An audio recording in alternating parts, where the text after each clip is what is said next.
Hello everyone, welcome back to the channel for another watch along. I hope you guys are doing well since the last time we saw each other. That is the game between Manchester City and Bournemouth, where Man City ended up winning, but we're back again with a very dope game between Barcelona and Elche. Remember, Barcelona, this is their first La Liga game. The other teams have all played 2 games, right?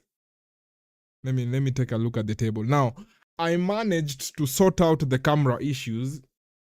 I hope you guys can see I'm back on the 4K camera.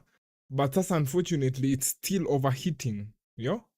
Overheat sana. Sasa sijui what's the challenge. I don't know if it's safe to keep on using it while it's overheating, but I'm using it right now. So hopefully haitakufa venye ilikufa during the Man City versus Bournemouth watch along. I don't think the warranty is still active.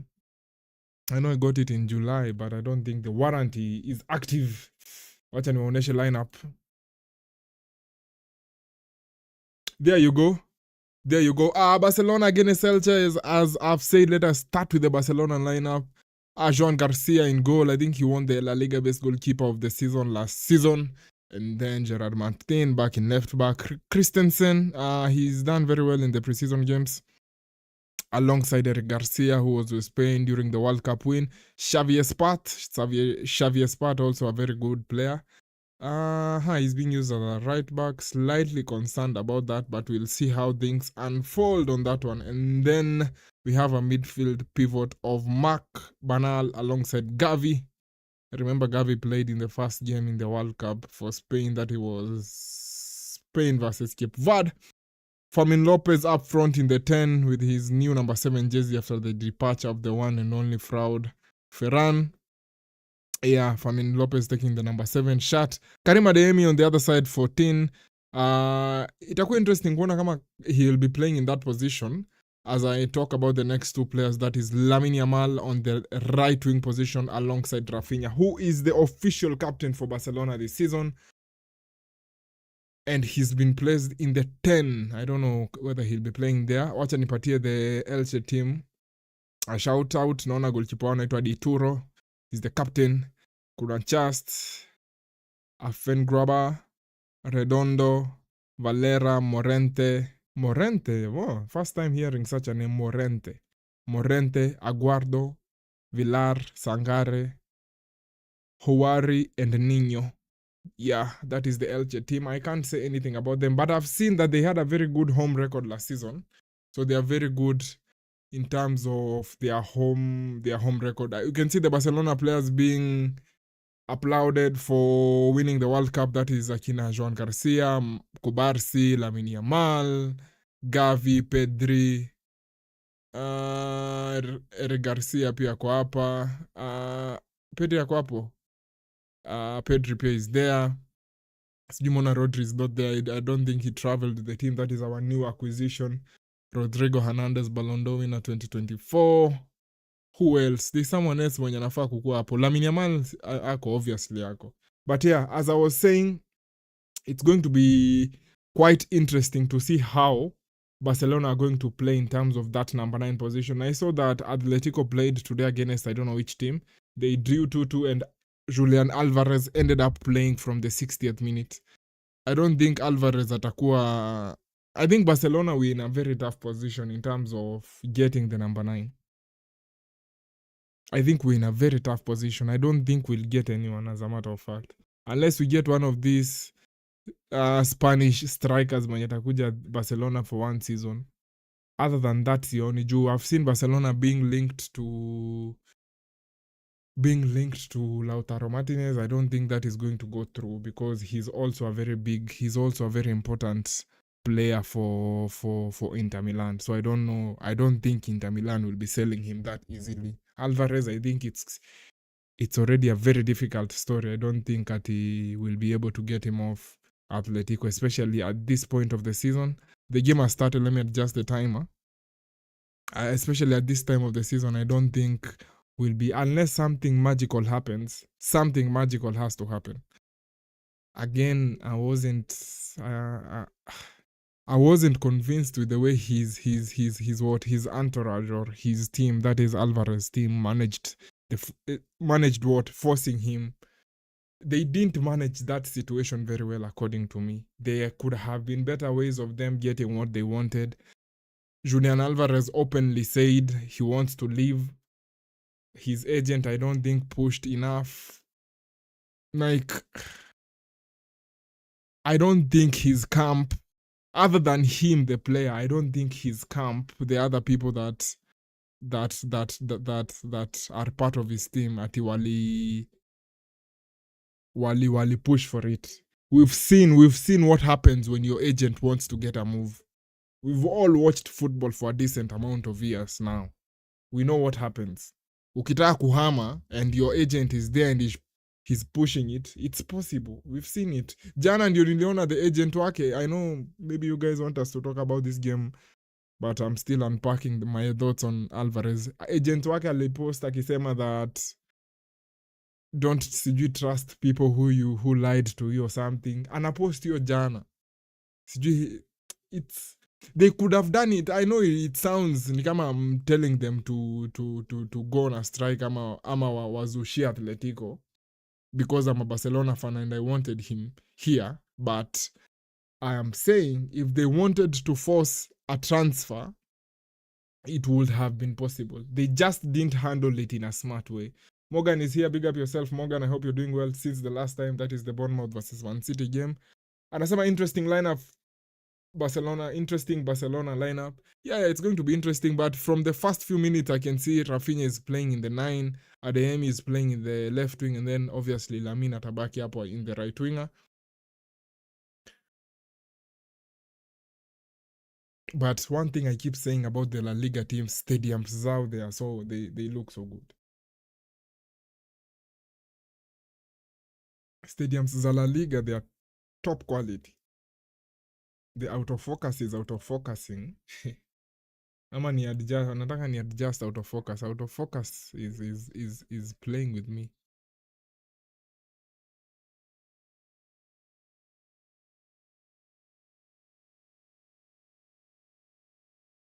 Ina move sana. I don't like when the autofocus is in and out. At the same time, naona the contrast pia imeshika sana. Morgan is here again. Hit the like, guys, while you're here. I'm still looking for a way to do what? To add the charts on the screen. I can see them here, but I can't display them here. I remember I'm using Streamlabs, which is different. But I'll solve it. I know I've been using that excuse since the World Cup days. I've been slightly busy over the last 2 months.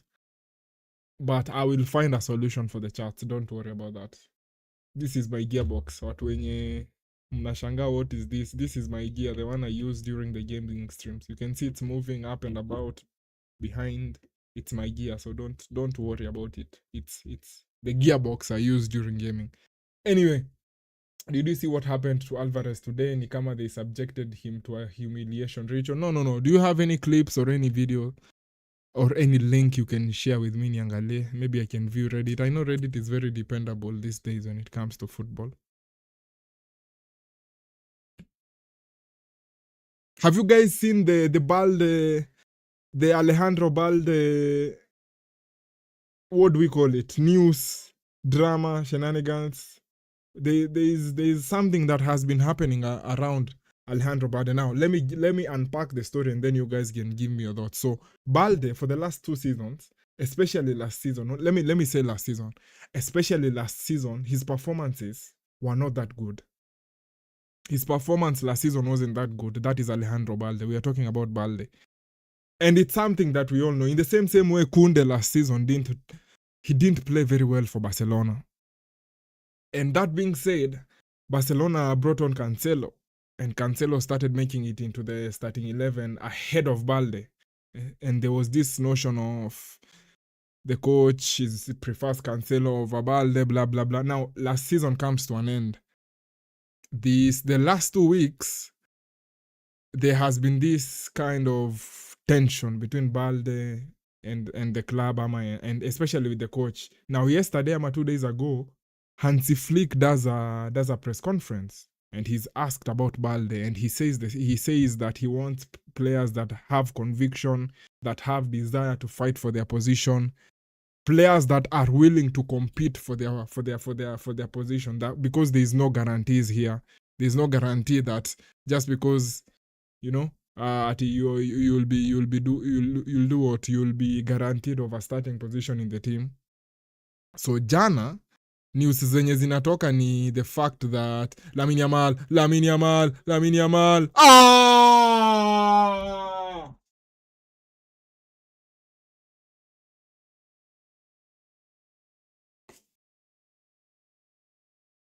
What was that? What was that, Lamine? Hey. Hapana. No, that's a very poor attempt. Anyway, back to Balde. So jana news zina break out after the press conference ya Hansi Flick ikisema that Balde amefeel coach ameongea poorly about him. He wants to leave Barcelona. He no longer wants to be here. Now, listen. I don't know whether Balde took Hansi Flick's words in the worst way, in the bad way. But the fact remains. Let us start with the facts. The fact is, last season, Balde wasn't doing very well. His performances weren't where we wanted him to be. That is a fact. If you talk to not all Barcelona fans, because that will be impossible, but if you talk to majority of Barcelona fans around the world, and you ask them how was Balde last season, they will tell you he can be better. He can even be 2 times better than what he was last season. And that is true. Now, the coach saying that we need everyone to be motivated and convicted, not convicted, to have conviction and to have the desire to fight for their position. There is nothing wrong with saying that, especially coming from the coach. The manager saying that every player needs to have the desire to fight for their position. It means he wants the best from everyone. Okay? I still don't find any reason for Balde to, if he reacted the way he did, in terms of taking it poorly, I don't understand. Because we've seen coaches criticizing a player mwenye hajafanya anything wrong. We've seen it in world football. But the fact that whatever Hansi Flick alisema is true, I am really hoping that the media got the story wrong in terms of Balde. Whatever they say that he no longer feels that he wants to be here, I'm really hoping it's fake news. Because that would reflect very poorly on him. Especially considering what is being said is true. Anyway, that's my thought on Balde. I'm surprised the racists didn't go to City this season. I think you're talking about Enzo Fernandez. Why are you surprised? It's not something that should be surprising you. Chelsea set their fee, that is 120 million, and they set their deadline. Man City didn't meet the deadline. So haikuwork out. I don't think hapo kuko na any. It's why we wanted a new host. The current one couldn't care less. You want a new host on the channel. I also wanted to mention Balde. So Alejandro Balde asijaribu kukaribia my club. Balde, the talent is there. There's no doubt about the talent. There's no doubt about the talent in terms of Balde. The talent is there. But sasa showing the talent and delivering on a consistent basis is a different thing. You being talented and you performing well are 2 very different things. You can be very, very talented but have a very poor attitude towards the job that you're being given. I'm not saying Balde has a poor attitude, but I'm telling you that having the talent isn't enough, especially at the top level, at the pro levels. You can't say just because I'm talented or I've been at the club since I was a youngster or I've gone through the ranks of the Barcelona academy that anything should be guaranteed. No. But I've seen he's been linked with Man United, that is Balde. But if Barcelona, maybe I'm already even thinking of a solution. If it's true that he no longer feels that he wants to be part of the team, Barcelona sell him, get Lewis Hall. Simple. Lewis Hall is a very talented player. Rafinha offside. I really like Lewis Hall. I'm really hoping Balde hasn't checked out. Something is off about the lighting. Let me adjust the camera. It looks a bit dark. It's not what I'm used to. Yeah, this is better for me. The other one was a bit dark, right? Full unlimited inakaa ni kama niko in a different world. Wacha tukae hapo. Yeah, but yeah, if Balde has checked out, let's sell him. Let's get Lewis Hall. I think Lewis Hall is he's going to be among the best left backs in the world. That is, yeah, but lazima atoke Newcastle. He has the potential to be among the best left backs in the world. Lewis Hall. You want your players convicted? I'm sure Roberto De Zerbi is keeping an eye in the proceeding. Mliona venye Tottenham were silenced by Brentford a few days ago. Jana specifically. What's happening? Barcelona are cooking themselves. Gavi. Gavi.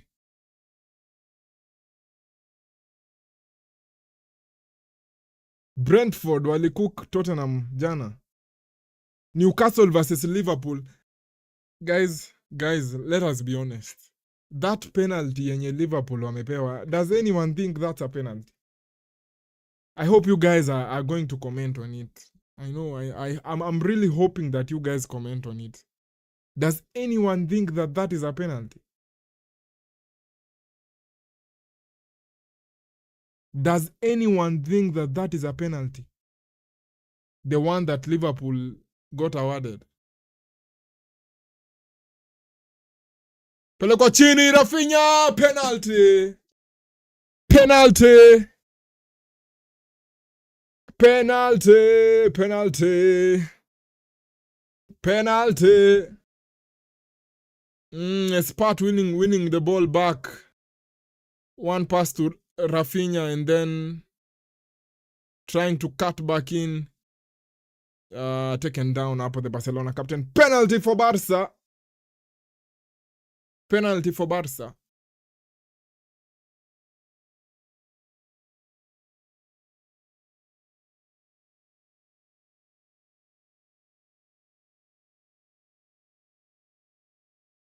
Who's taking the penalty? Rafinha ama Lamine?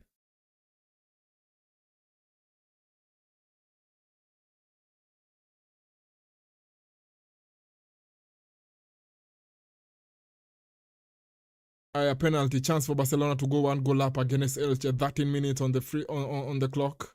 Rafinha on the penalty spot.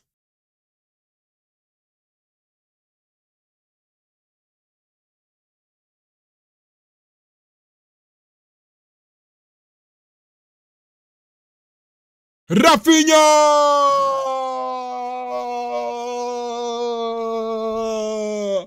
Golazo!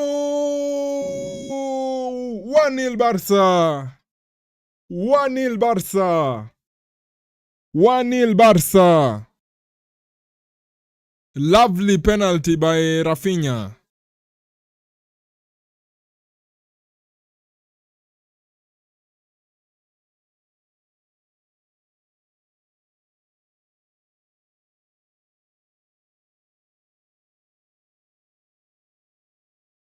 Amefanya celebration ya Alvarez ama?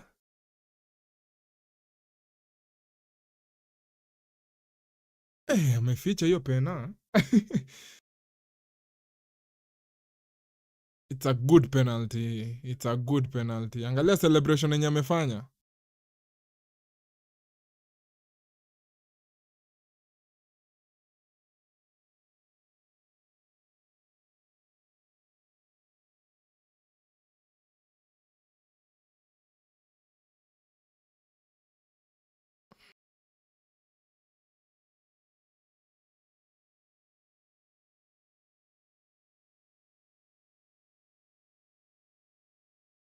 Lakini guys, let me ask you something.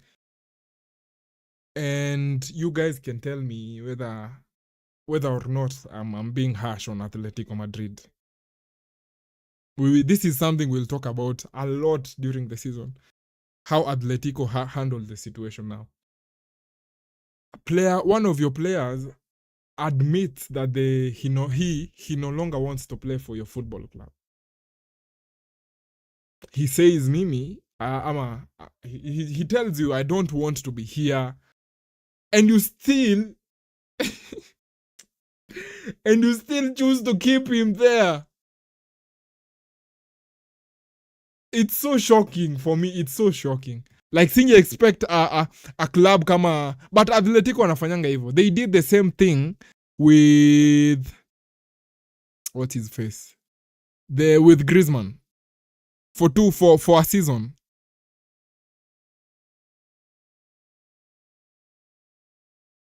For a whole for some time walikuwa wamekataa Griezmann aende Barcelona.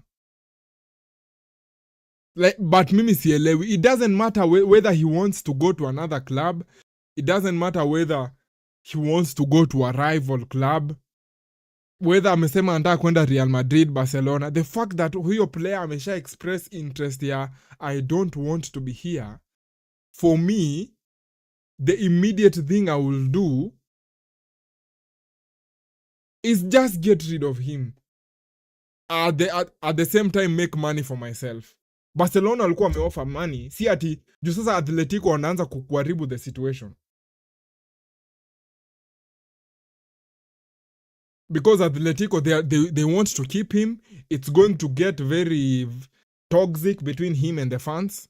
First of all, I don't know if you guys saw during the course of the week, there was a poster yenye ilikuwa imeekwa outside the training facilities za Atletico Madrid, imeandikwa I don't know if I'm saying it the right way in Spanish, but ilikuwa imeandikwa Julian Fuerza, like go ama out or something like that. It translates to that in English, you know. Adeyemi, why are you back passing?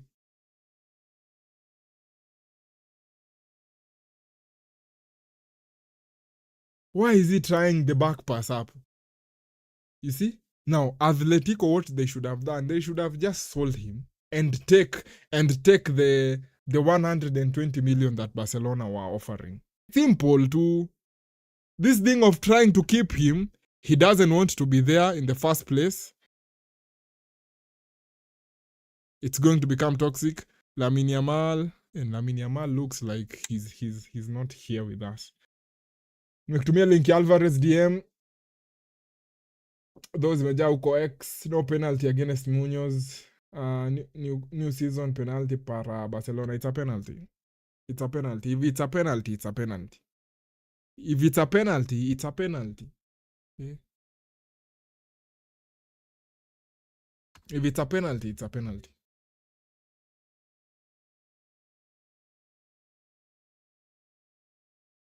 There is no sugarcoating at Barcelona. If that was against any other team in world football, ingekuwa given as a penalty. But defense line yetu inakaa weak. It looks like the kind of game yenye inawezaisha 2-1 ama 3-1. I think we'll concede. So I want us to score as many goals as possible before then.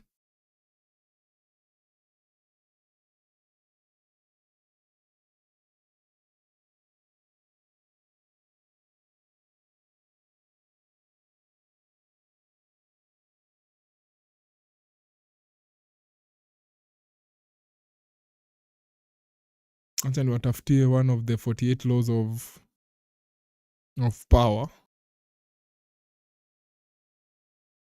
Law number 1, everyone knows it. Never outshine the master. I want something a bit that we can implement starting from Monday, which is tomorrow. Law number 35 of the 48 laws of power. Master the art of timing. Never seem to be in a hurry. Hurrying betrays a lack of control over yourself over time. Always seem patient, as if you know that everything will come to you eventually. Become a detective of the right moment. Sniff out the spirit of times, the trends that will carry you to power. Learn to stand back when the time is not yet ripe, and to strike fiercely when it has reached fruition. That is law number 35 in the 48 laws of power. It says master the art of timing. Yeah, we've talked about Alvarez, we've talked about Balde. Wacha niangalie the link yenye Morgan anasema amenitumia. You've sent it where, on Twitter ama wapi? Let me search and see what's happening.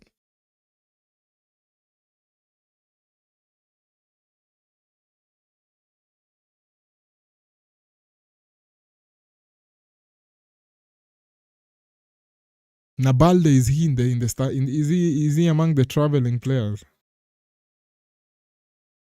Acha tuone bench ya Barcelona iko na kina nani. Szczesny, Cortez, Cancelo, Jordi, Jules Kounde, Pau Kubarsi. So he's not there.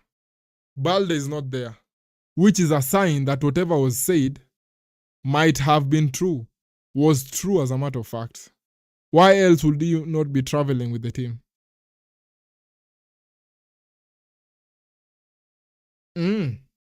That makes me believe that the reports that came that came out yesterday about him not being interested in continuing at Barcelona are true, considering the fact that he's not among the traveling players today. He didn't play the World Cup. He didn't play in the World Cup for Spain. He doesn't have any injury. Why else would he not be included in today's team? Possibly because the relationship is broken. Yeah, I think he's going to leave. Kwanza coach kama Hansi Flick. Hansi Flick sasa ukianza kuzushia Hansi Flick, he doesn't kwa sababu sasa he'll detect that you have a poor attitude.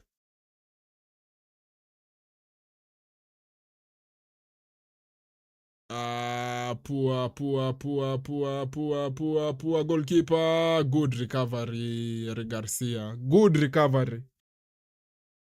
recovery by Eric Garcia.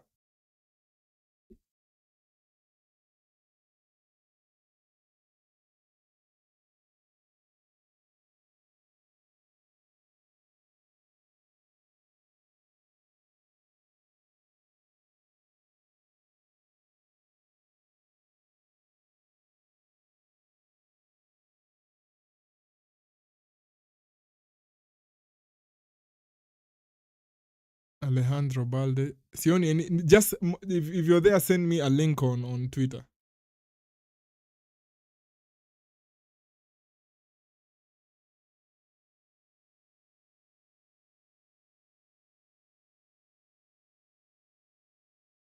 These days I've become an unk. The moment it gets to 11 p.m., I'm already in bed snoring. Okay, I don't snore, but I'm already in bed asleep. And it has been happening like that for a minute. For kama the last one month. Ikifika 11 p.m., nah, I ain't doing that. But leo itakuwa interesting because of the game. Kesho pia we'll do Fulham versus Chelsea.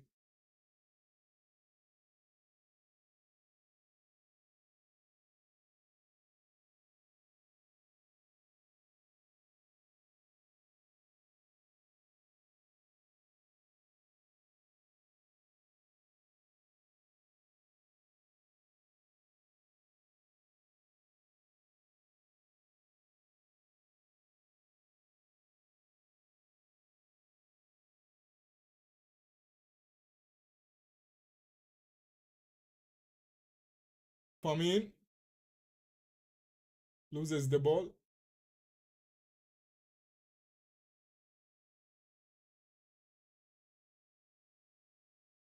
Which of these Barcelona jerseys should I get? Ninunue jezi gani?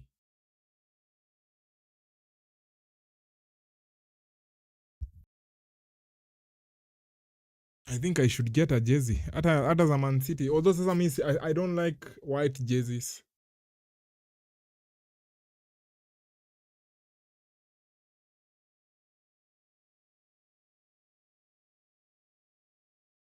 Sipendi jerseys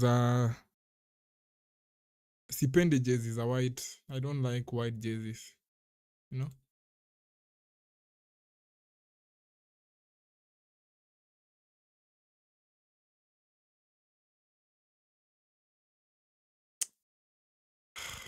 Sasa mbona wananiambia ni create password, ni create. Why do they want me to create a password in order to access my chats?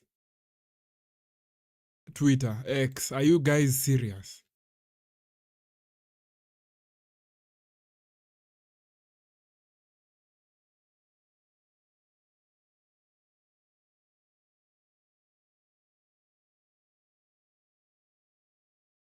Geneva headphones. I'm seeing I've started seeing the Alvarez videos on Twitter. To see what's happening. I can't show it on the screen because of the copyright.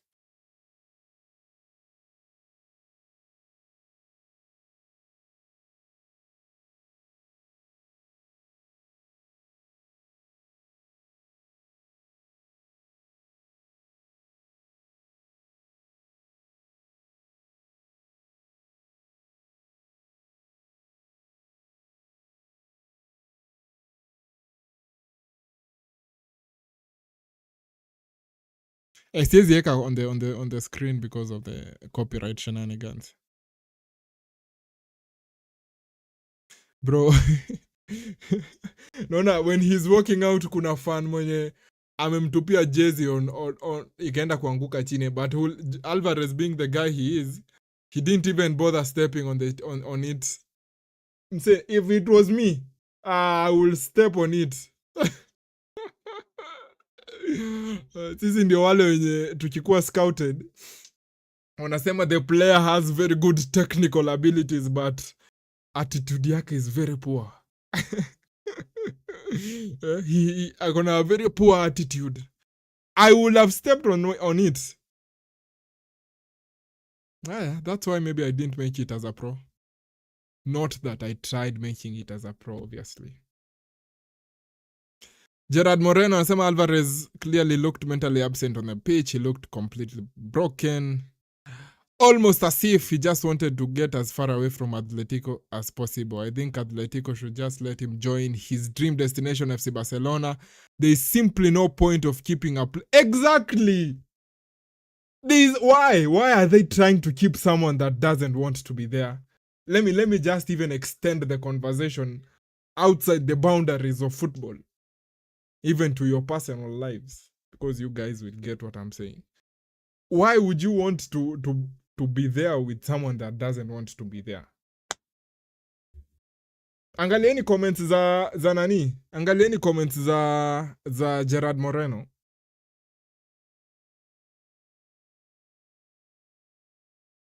Let me show you the comments. Let me show you guys the comments. Corner brought in, no one is there for Barca. Just read this for yourself. I hope you can see it on your side.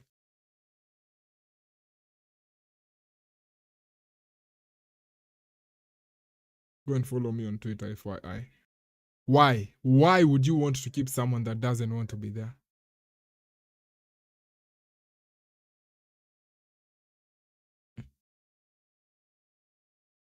Hydration break. It cries of it cries of you're not a big club.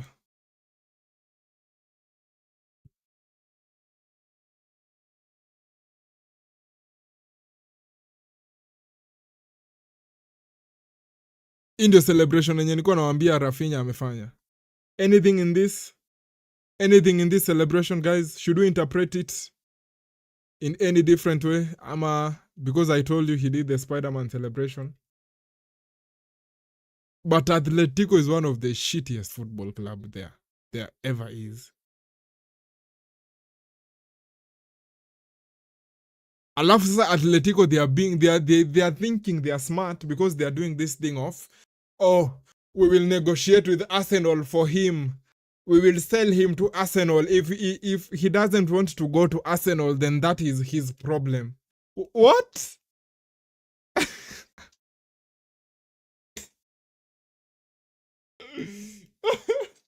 Atletico, they're trying to play this mind game. Ni kama they think sisi wote we are children and we don't know what's happening. They want to negotiate with Arsenal. If they are going to sell him, they don't sell him to a rival club. Ni kama Atletico ni rivals wa Barcelona. Can you get a hold of yourself, Atletico Madrid? You have never been and will never be rivals to Barcelona. So this thing of saying you don't want to sell Alvarez to a rival club is crazy.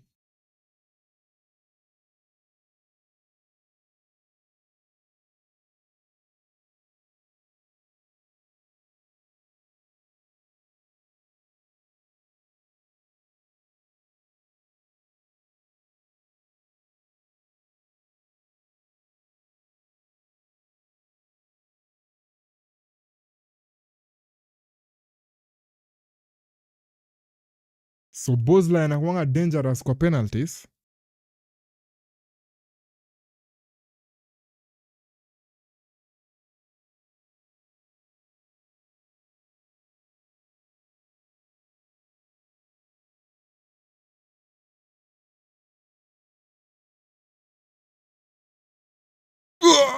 Kuna golazo yenye Hakan Çalhanoğlu alifinya.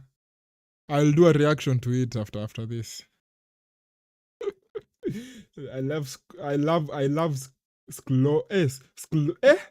acha tuache. Scrolling. Angalia, Frimpong is getting cooked. No drama, no complaining, no preferred position, no technique. Just that kind of football. He's getting cooked, bro. Scrolling. Hey, kwani I'm getting old in all ways. Samuel Umtiti. Samuel Umtiti, come outside, Samuel Umtiti. This is Samuel Umtiti from 2020 Nini. This is Samuel Umtiti.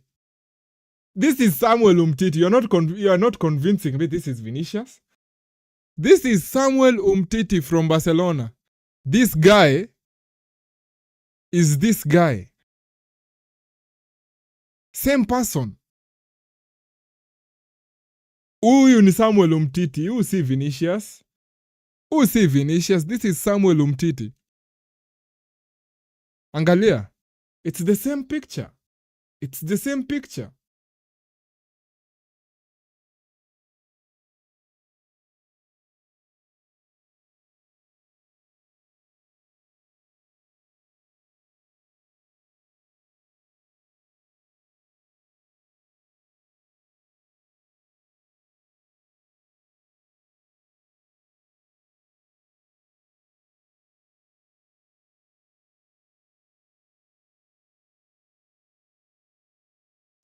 Chance for Elche wamponea.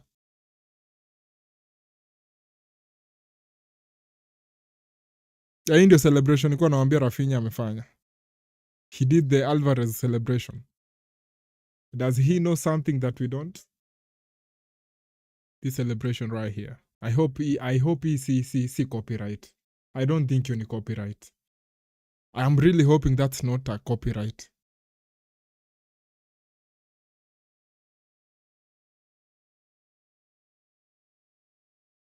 Ball off. Draw in Elche.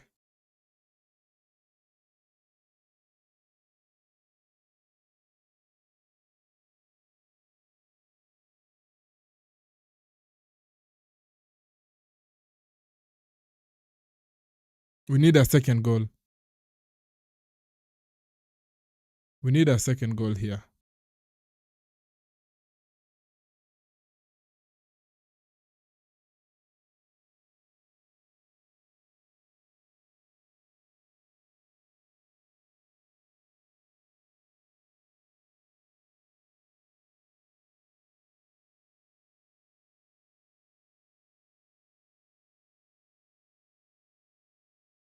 Adeyemi is struggling. Adeyemi is struggling. I don't think he's been able to get a good grab on the game. I'm a good control. Anytime I'm seeing him, he's just losing the ball.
Morgan anasema I have a conspiracy theory on Vini. Tell us your conspiracy theory on Vinicius. In the other chat anasema Alvarez story is a weird one. It makes sense to let him leave. Maybe they don't want to sell him to Barca. Maybe that's where I'm seeing it slightly different. Is the fact that he said he doesn't want to be there, that in itself inafaa kumaanisha that get rid of him to whoever wants to buy him. It doesn't matter whether you don't want to sell him to Barca. If Barcelona are the ones offering you the money and he's agreed terms with Barcelona, so you just sell him.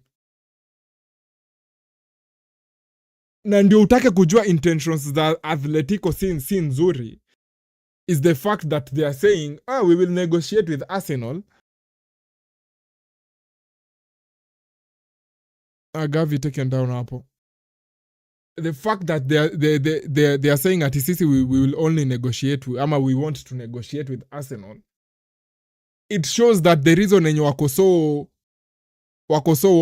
so wame clinch to this idea of not selling him to Barcelona to anyone kwa sababu watachi kuuzia Barcelona. But Barcelona out of everyone they are offering you the most amount of money.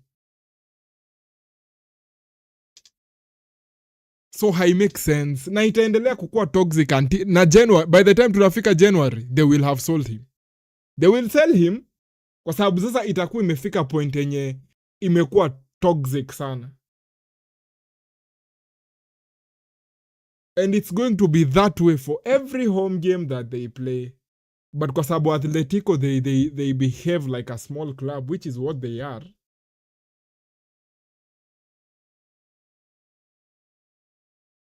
It's embarrassing.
Unaleta cross.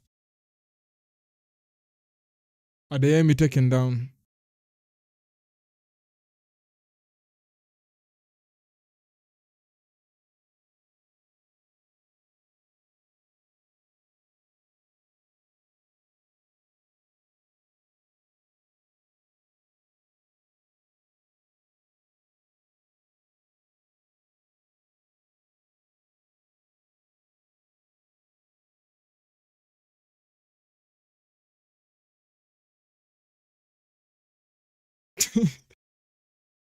Tottenham pia ni another one. Spurs wananichekeshanga sana. Spurs, the last 2 seasons wamekuwa kwa relegation battle. Tottenham Hotspurs. Oh, they are not Hotspurs. Very cold. Very cold Spurs.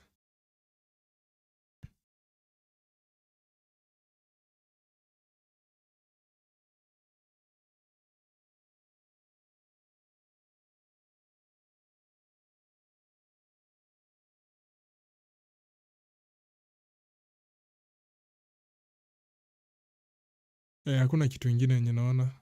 Ni hizo tu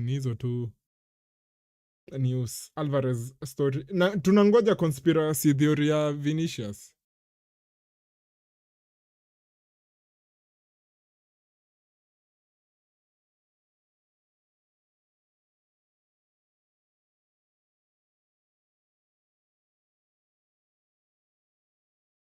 Aya, Adeyemi kata. Kata Adeyemi. Kata. Inaletwa ndani, hakuna mtu pale. Rafinha was arriving though.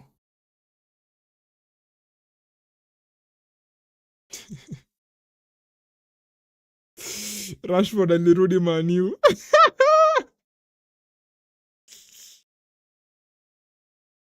Walai, life is so unfair sometimes.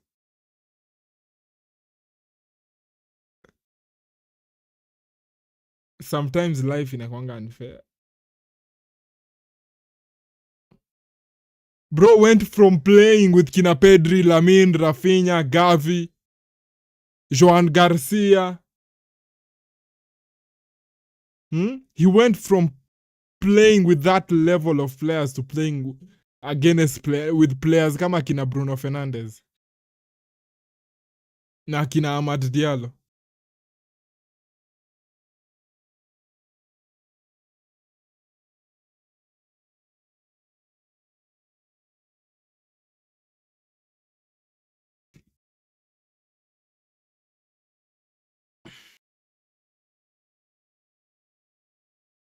Kona Elche.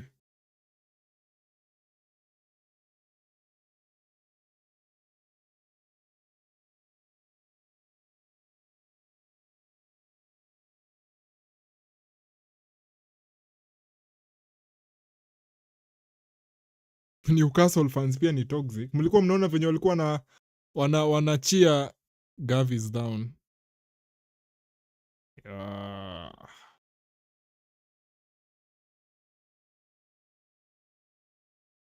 Gavi is down.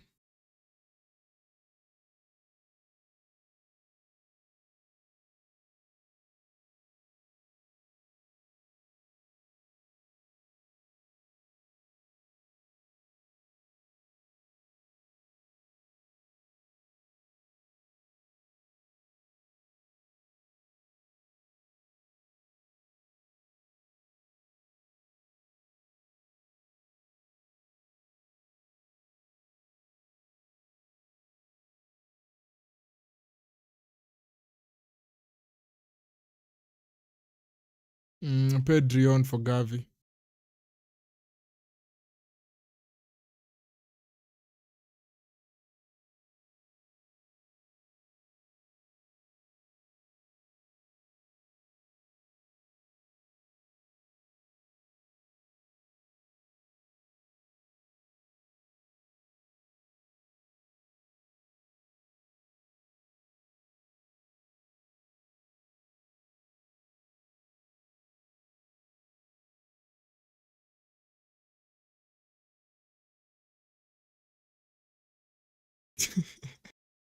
And then muone nini ya Emery.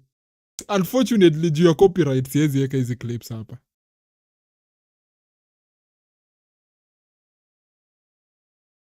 I wish naweza weka hizi clips za Emery here.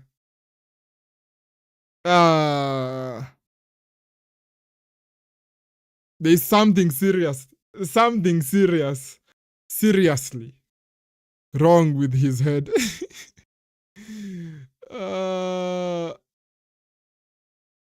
Hiyo ball imetoka nje ama haijatoka?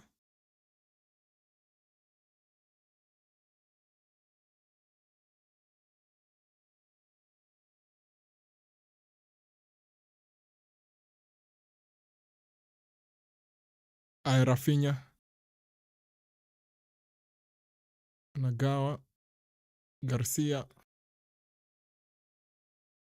Lamin anagawa Tuerek, naletwa ya chini, kuna mtu.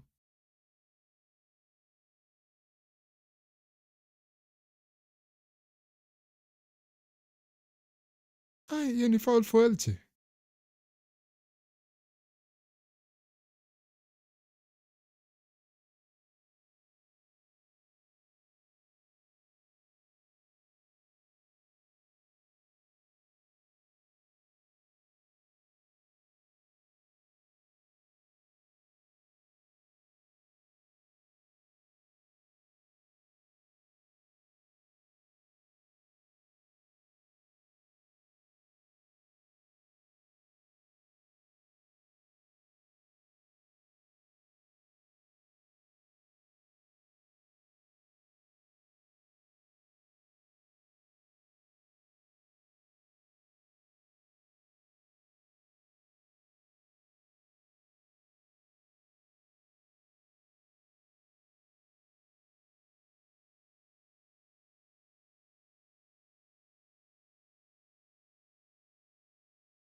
Morgan anasema, you just had to.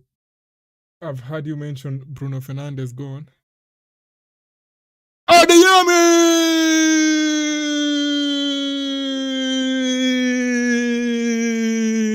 Rafinha assists. Karim Adeyemi on the score sheet for his first ever Barcelona goal. We have witnessed it here. Rafinha assist, good finish by Karim. Karim Adeyemi with a very good finish. I like it. I like it.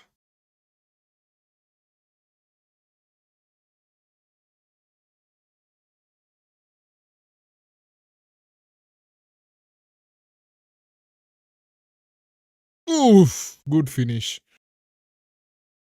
Good finish, Adeyemi.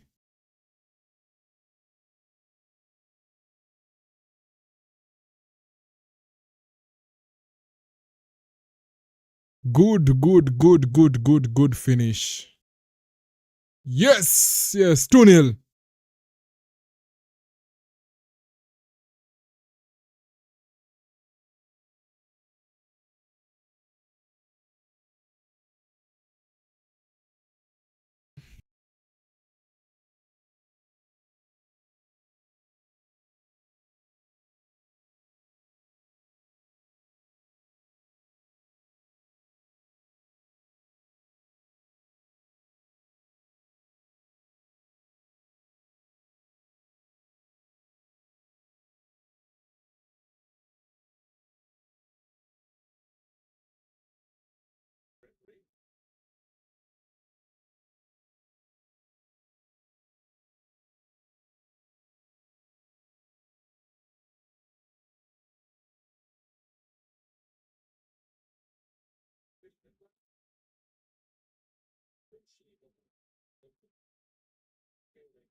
Fermin Lopez.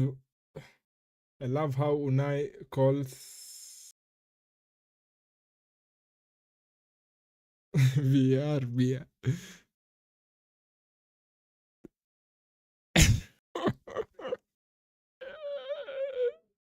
Bro, Twitter inakuwa crazy. Oh my god, oneni hiyo. I hope mnawezaona on your side. Ama I should zoom in.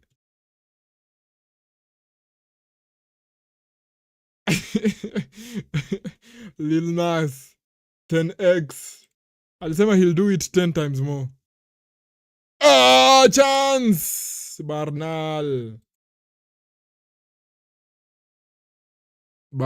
hiyo ni chance. That is the last action.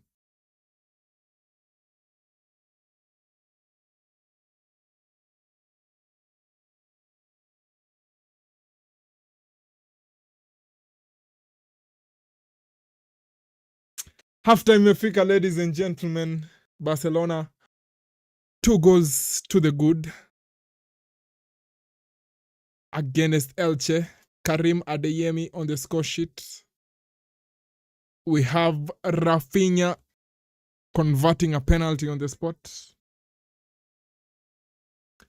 Alvarez has nothing against Arsenal. His refusal isn't about Arsenal specifically. He doesn't want Chelsea, PSG, or any other club.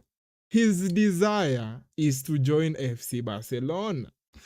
Arsenal have made another call to Atletico Madrid to stay informed in case Julian changes his decision. Fabrizio Romano. You see? He's not interested in any other club. Atleti ni mapimbi sana.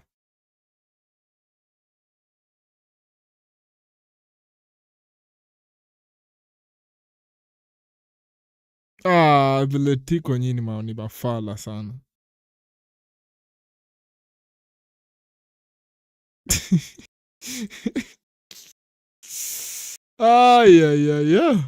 Leo napatana na memes kali hapa online.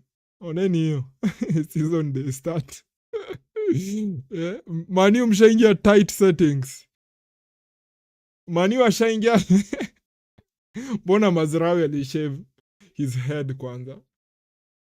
Sasa hata hatuwezi, tunashindwa kudifferentiate Mbumo na Mazraoui on the field of play. Why did he choose to shave his head? Oh my god, Twitter is going to finish me, bro. Twitter is going to finish me.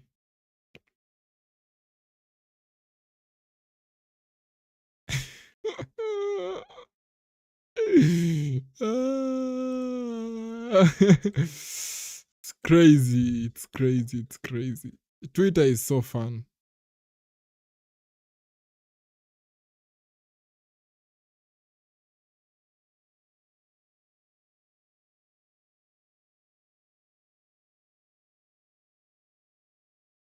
Tunil, what do you think so far of the first half Barcelona before we take a short break and then we'll be back? I still think the camera is overheating, so I'll slightly turn it off for the next 10 minutes. That is before the game comes back. But yeah, Barcelona, I think so far so good. Still worried about the defense line. Christensen, Gerard Martin. But it's okay. Wacha tu tuendelee hivyo.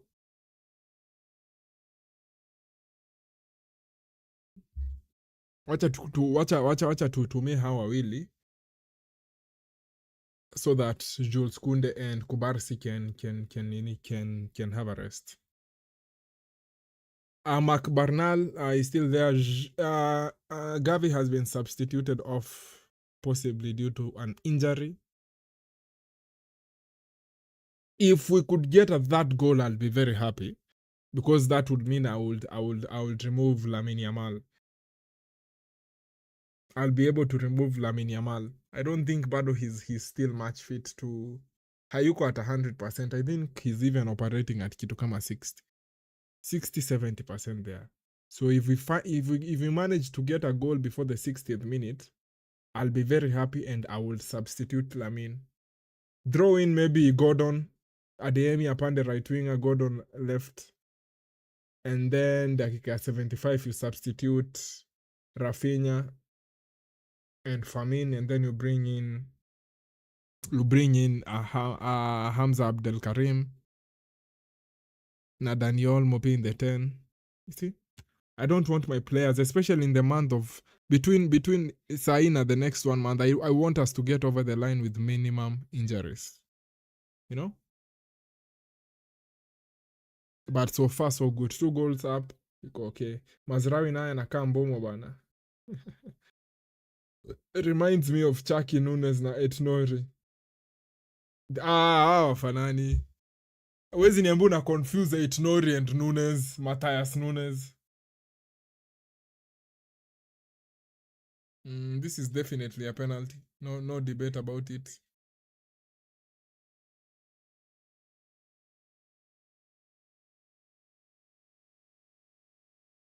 Hiyo ni penalty. And then Rafinha converts the penalty.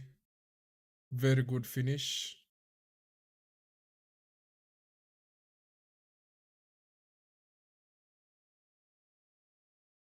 Ooh, kulikuwa na good chance hapa in the 34th minute for Elche.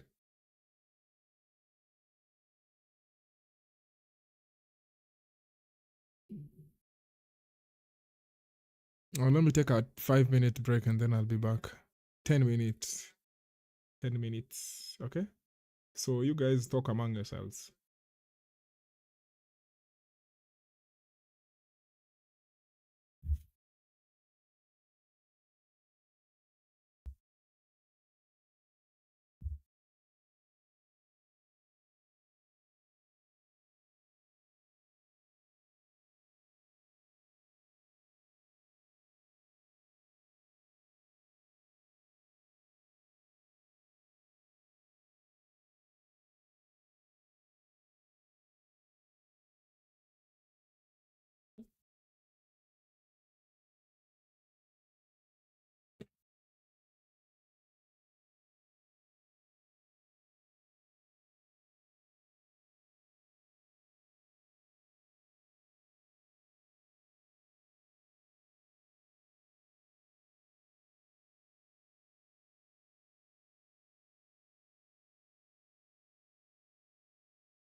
Right, lads, let's go on to the panel show.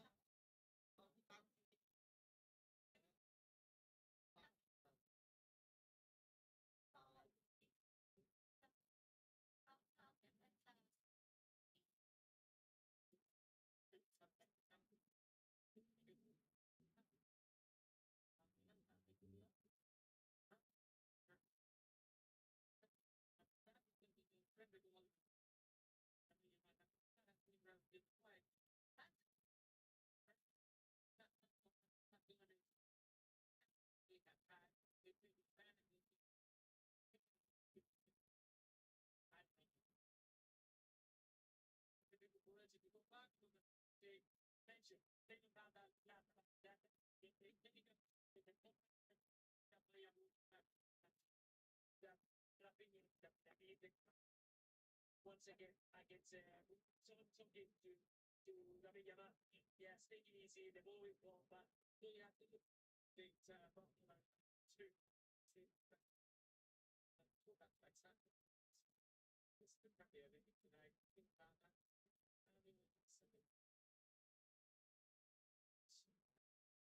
started Barcelona career in some stuff. It's novel, but from very much in the driver's seat.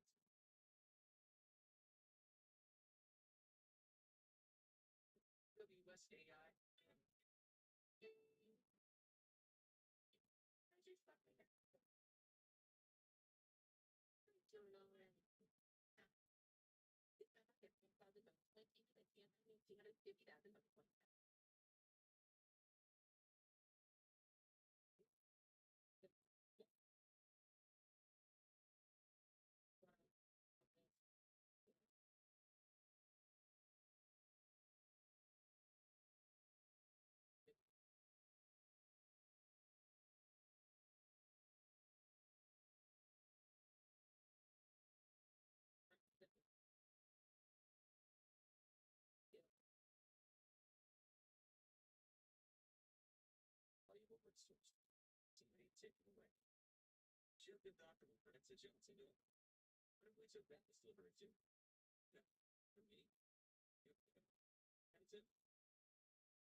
Real life interactions.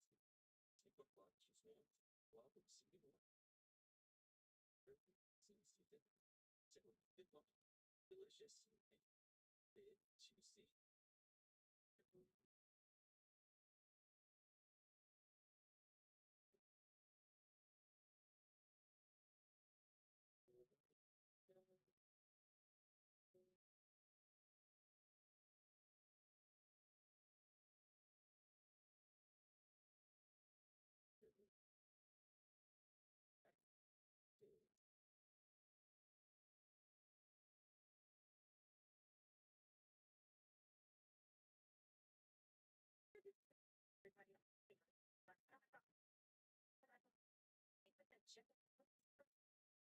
Saving at Canadian Tire.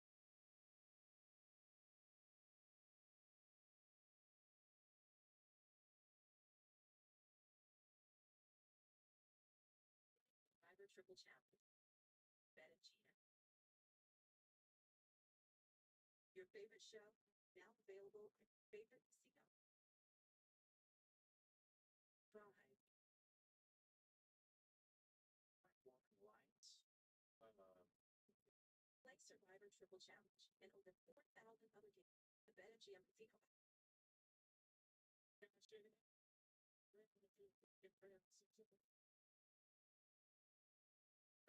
Wednesday.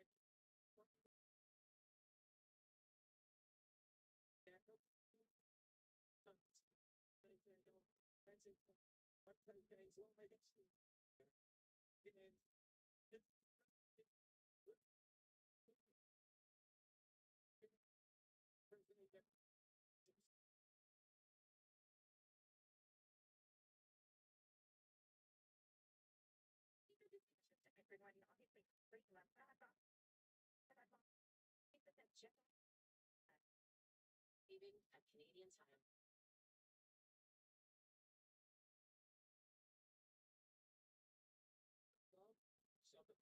Something. Drop down. Switch to make digital.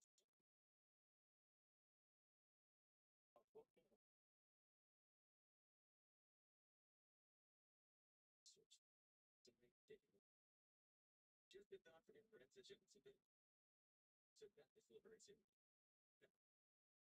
And you to distractions. Distractions.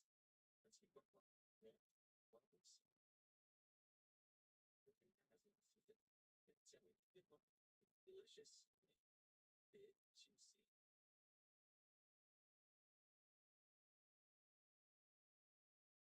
Scott.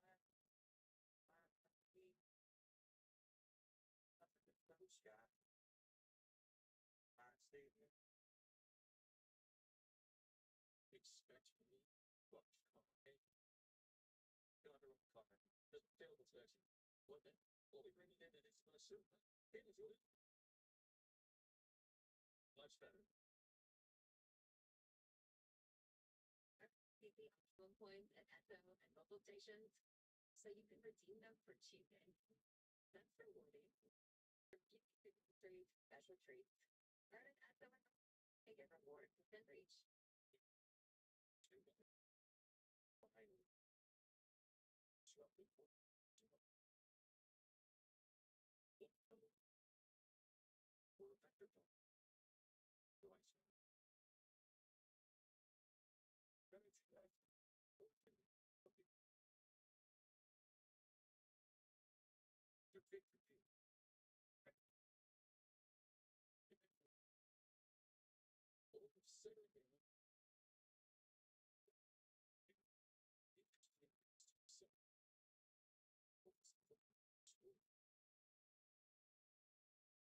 Vegas stay. Make it let you know.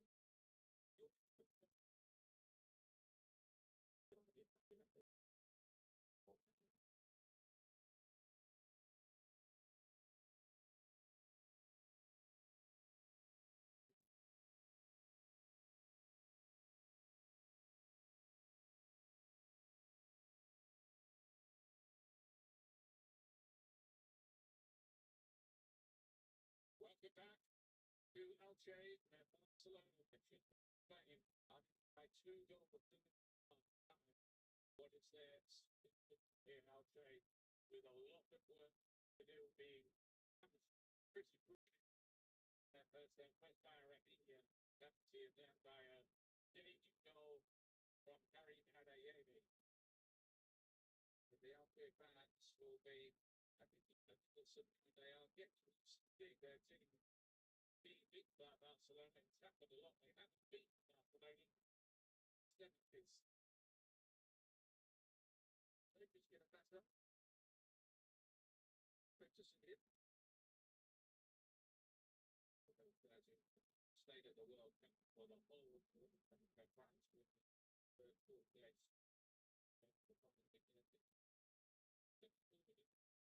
That we would see it. Second time from Chelsea. French So, we can make themselves as a sort of it for this game being done. Unfortunately, goal was throw in. So, something they notes up, maybe. Maybe.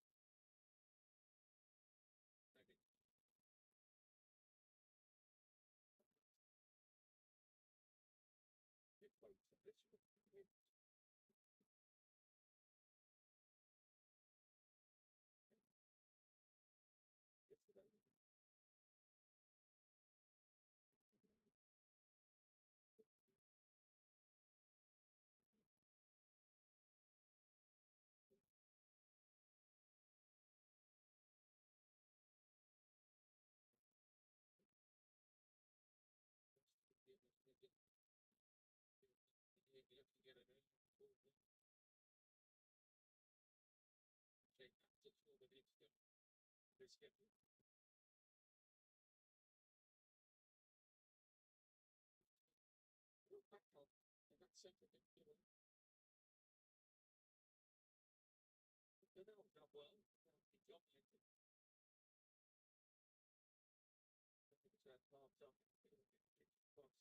bit. Taking too many chances, taking the two that came their way. So can they make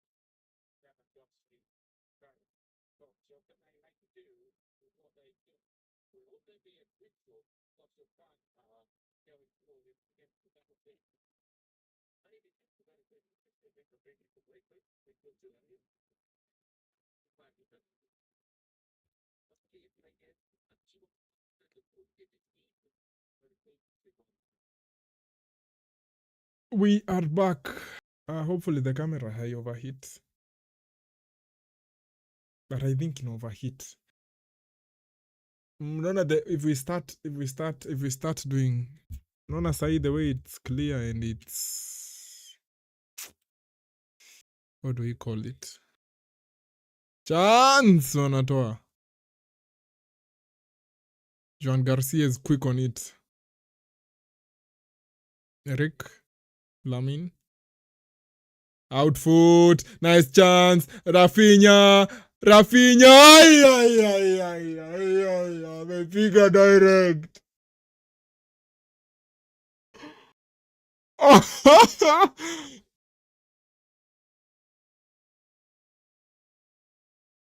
Oh, Rafa.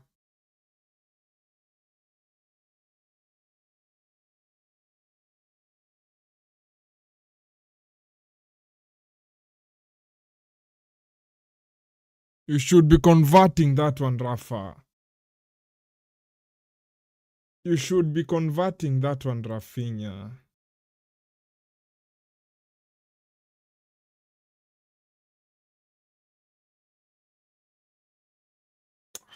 Man. Rafa. Throw in.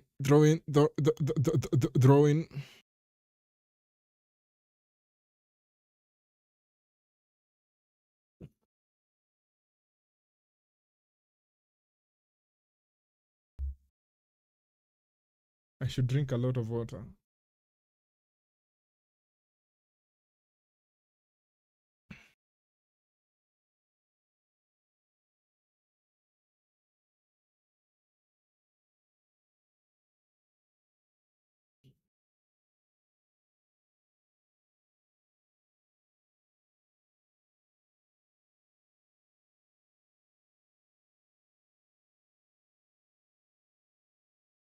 Pedri.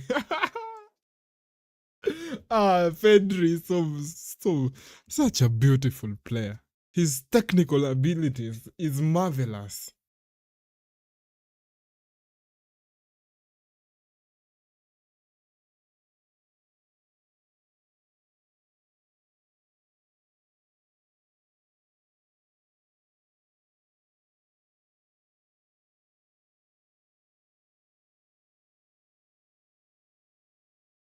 Rafinha.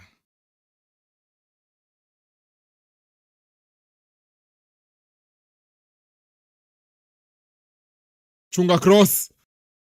Got nice. Good one, Christensen's.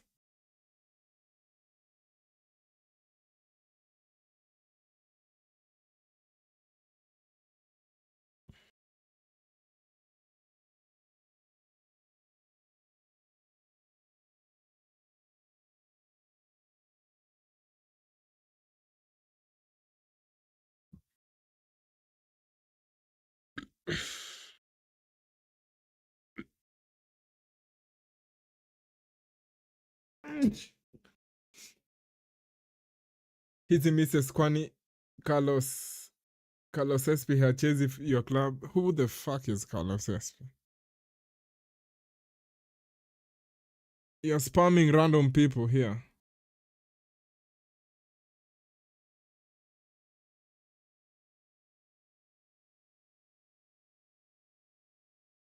Haya, muhimu kuna possession hapa for Elche.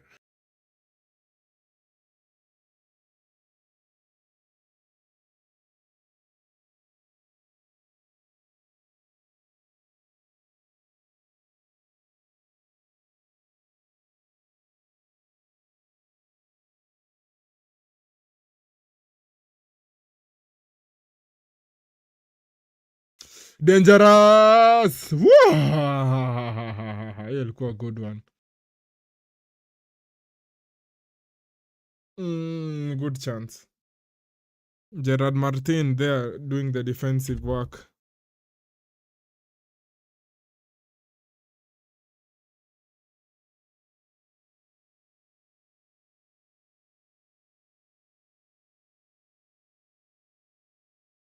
Nice one, Pedri.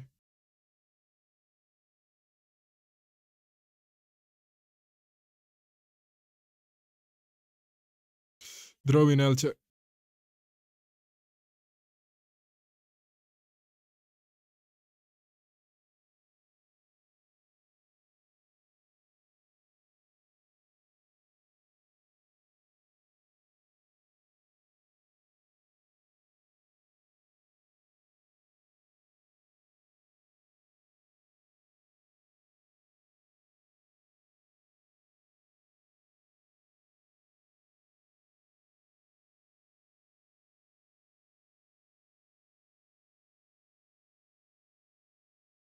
Bana, hiyo ni foul ref.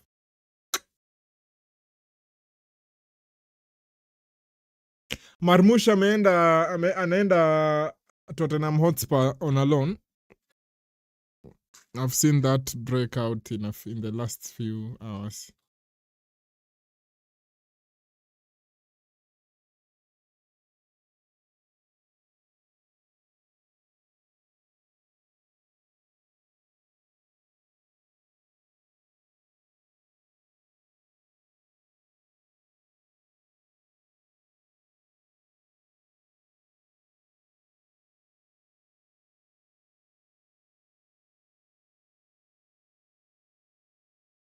Nice one, Ademi. Beba tu.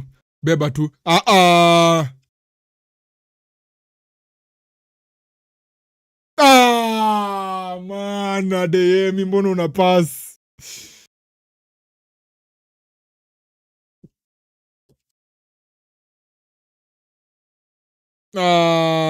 Lamine, I at least expect you to hit the target there.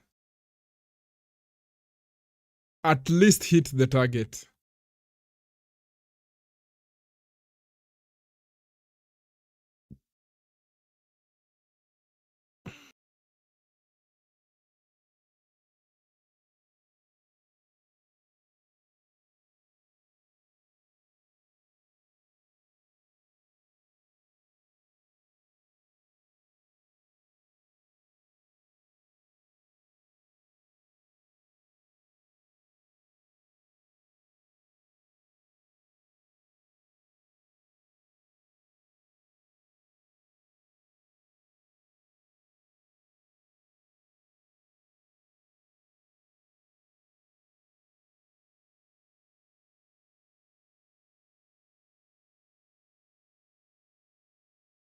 Ahmad out for 6 weeks. Advantage, Man United. No. You can't be celebrating injuries, bro. That's a fraud move.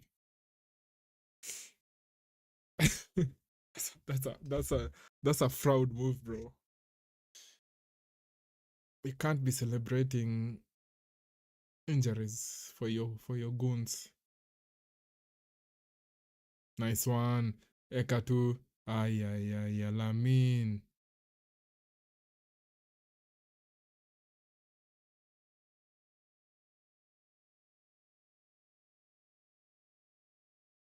Watue Lamin. I'm not comfortable with him playing up to now.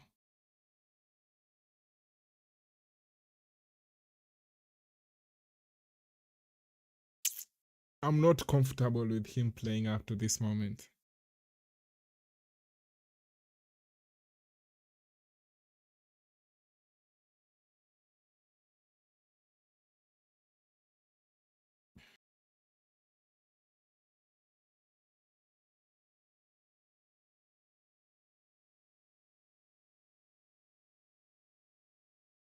Hamza Adel Karim warming up wakiona kina Cancelo.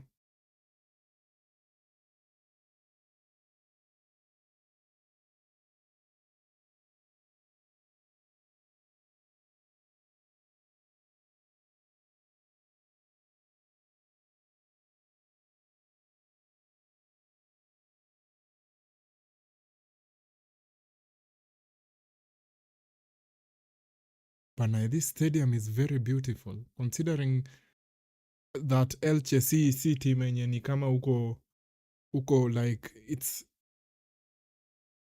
not a top 5 club in Spain. The way their stadium looks beautiful. Inaka stadium ya nini? Stadium ya Newcastle.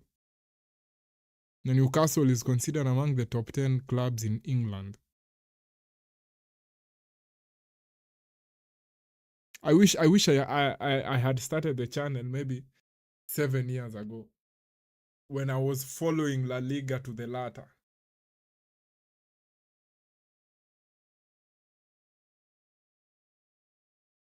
We were closing school, I go and watch the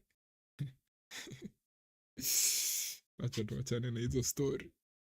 There's no need of reminiscing about the old days. It doesn't help anyone. Doesn't help me, doesn't help you. Twende. Xavier Spat. Umeharibu. Goalkeeper. Nice one. Offside.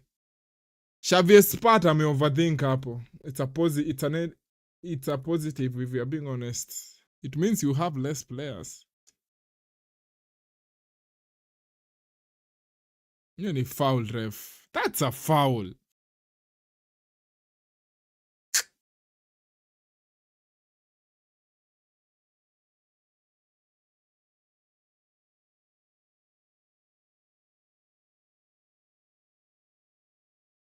I hope Man City wasinunue Enzo Fernandez. I am hoping and praying.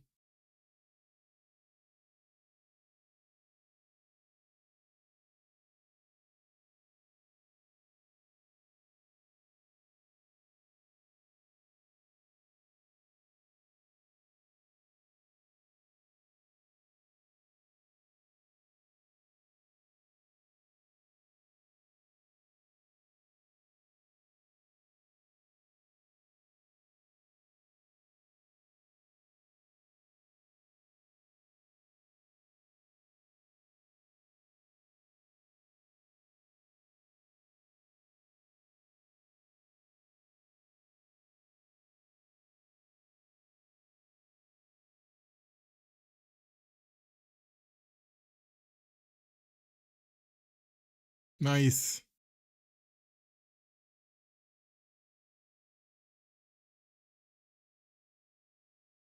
Offside.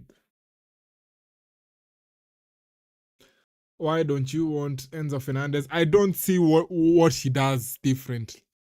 Sioni kazi yake ni gani. Why are we buying him? If we didn't have Anderson, I would understand getting him.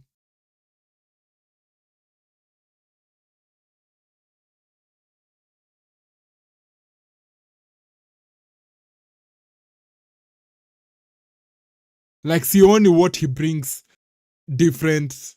For that amount of money, you need a player mwenye ana bring something totally different, something that you don't have in the team. But siwezi nunua Enzo Fernandez just because that our coach Maresca likes him. That for me is not a good enough reason. I need a tangible reason. I need something different that he provides that we don't have, and I don't see it. I don't see what he brings on enye hatuna, especially considering tunataka ku-add player.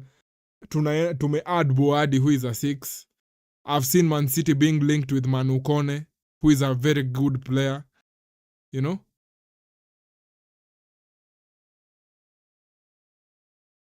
So mimi siwezi enda kutoa 120 million for just because he worked with the coach previously.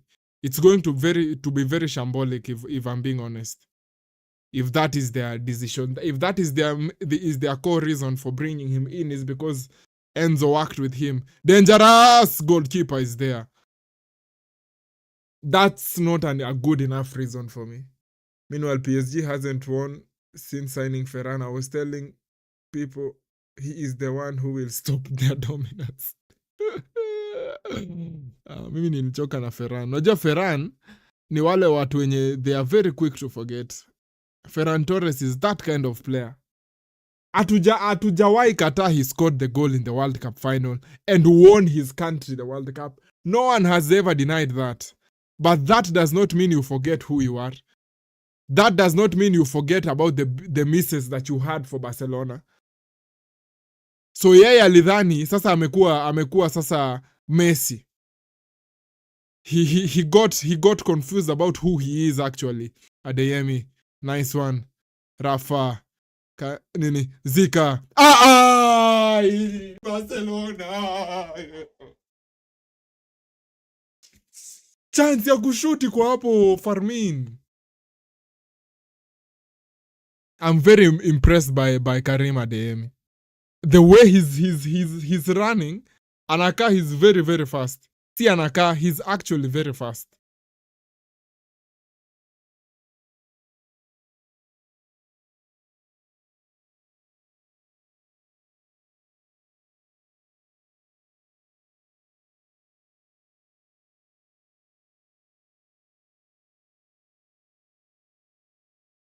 Oh, we were hating on Ferran. Yeah, nilikuwa nasema that. So Ferran forgot who he is. So akaanza this thing of even speaking ni kama he's so what? He's so Chance Adeyemi cooking.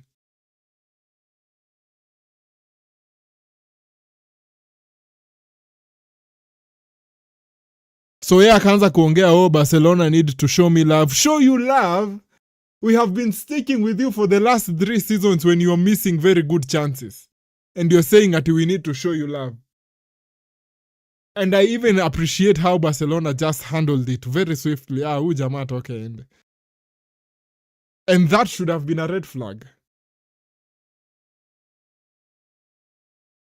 Ingekuwa red flag for PSG. Wangekuwa like, huyu jamaa amescore a goal for his country, but Barcelona, they are willingly letting him go. Nice one. Fermin.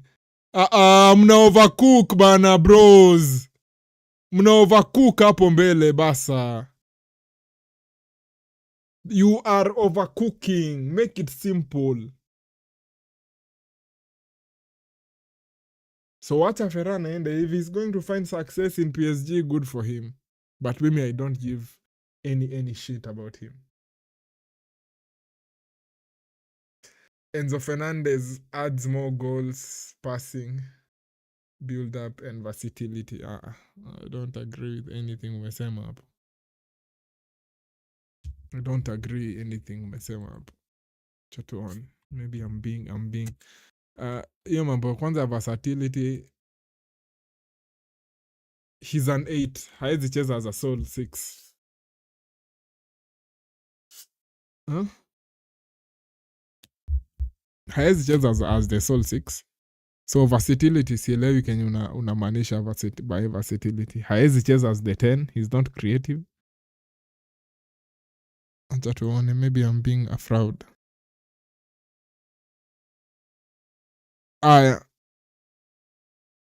Last season, he scored 16 goals for Chelsea.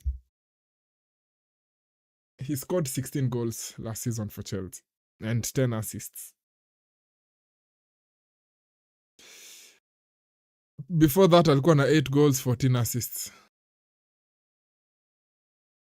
Chunga hiyo cross. Chunga ya chini, nice defending corner. Goal kick. Good defending, Eric Garcia.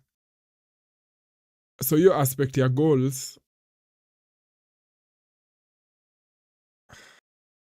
unasema build up. Build up.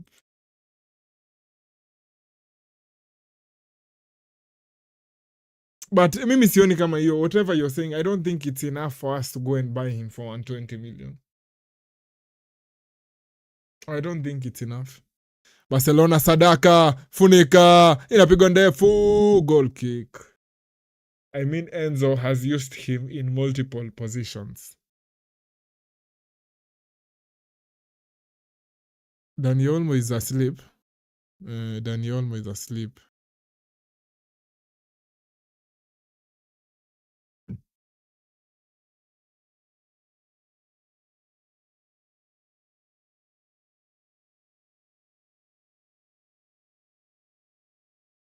Gordon is on. I think Barcelona may make subs. Sijaona. Lamine off. Adeyemi off.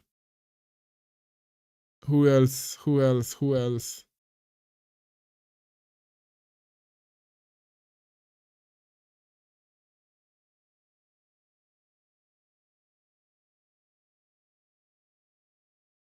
Nice one, Gordon.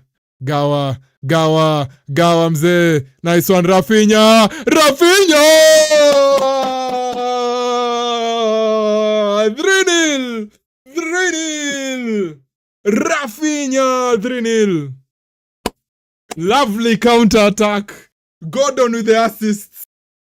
3-0 Barca.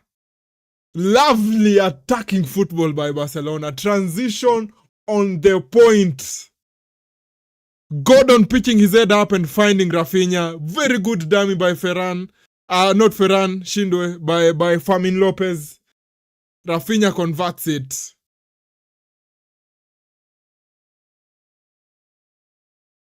Angalia hiyo counter, hiyo transition. Good ball. Gordon just finds the right pass. Rafinha, good fast touch. Puts it in. 3-0 Barca.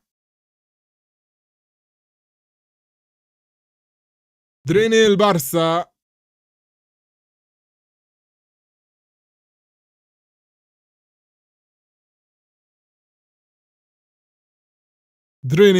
Good finish by Rafa. 3-0. Lovely football by Barcelona on the transition.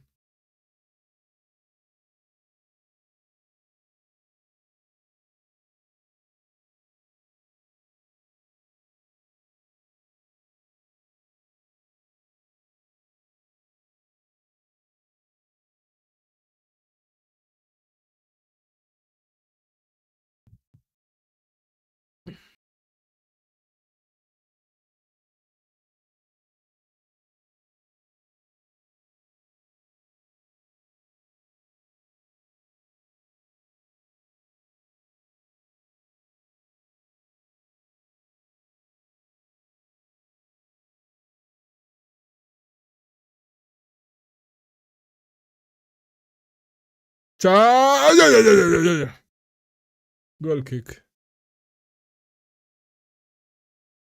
Megonga posts. Ball is still in play.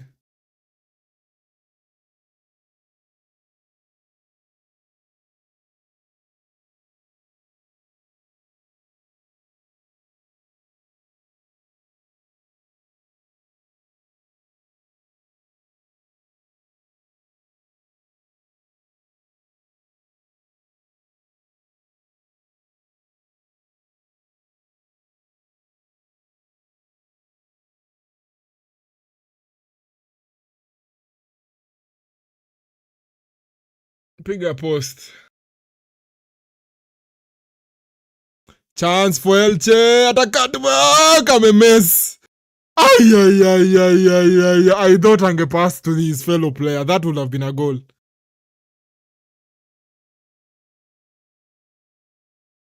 Nice one, Rafa. Piga hat-trick. Twende Rafinha. Dani Olmo. Matope. Rubbish.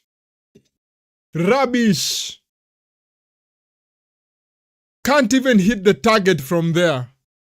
An attacking midfielder. Can't even hit the target from there. Our attacking midfielder.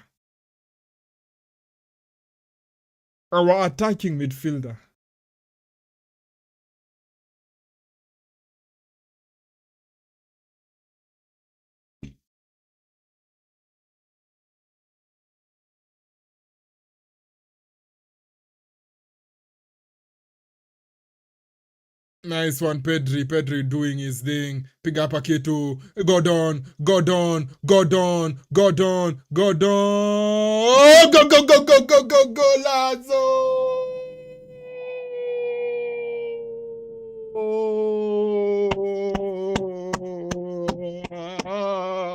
Good football. Good football by Barcelona. Good football. This is good football by Barca. 4-0. Gordon with his second assist of the night. 4-0 Barcelona. Good football. Pedri just pulling the strings in the midfield. Serves it to Gordon. Gordon thinks about doing it. Gives it to Fermin. 4-0. 4-0. Good football, bro. Good football.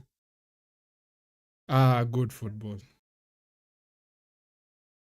Good football. Good football, bro. I'm going to cry if this is the type of football you're going to play this season. This is beautiful football. I know it's against Elche, but it's good football nevertheless.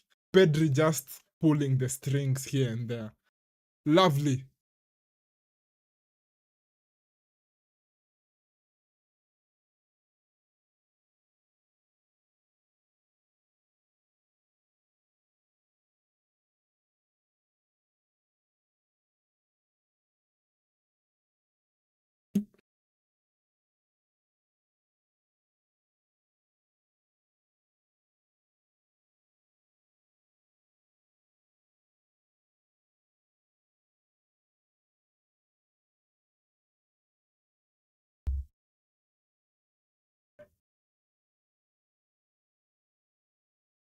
$72 minutes on the clock, Barca for 4-0.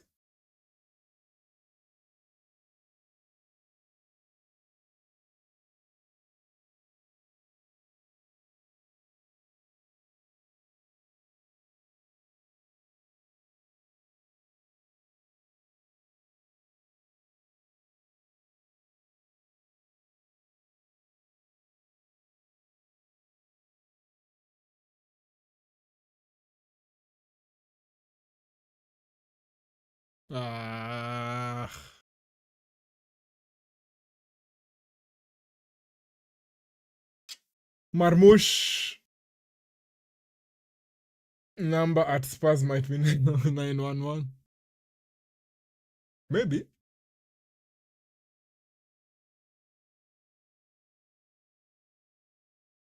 A good goalkeeping up by Johan.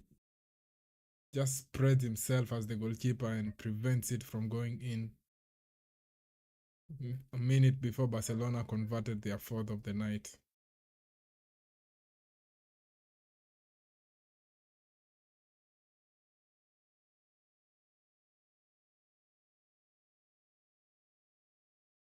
Marmoush to Spurs. We've talked about that one.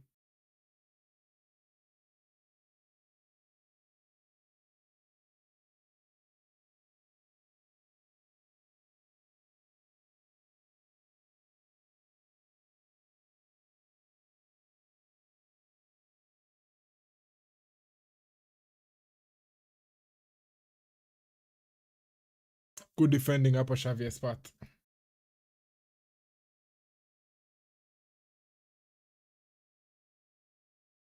Balde is watching from home.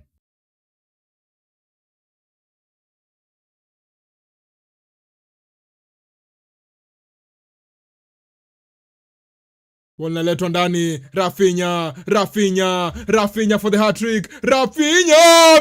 No! Offside.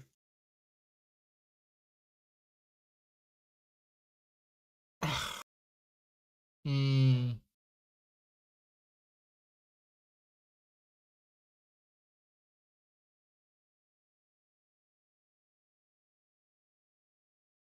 Yuko offside hapo Rafa. Hydration break with 15 minutes remaining. Thoughts on the game so far? I'm loving how much pace we have on the transition and on the count.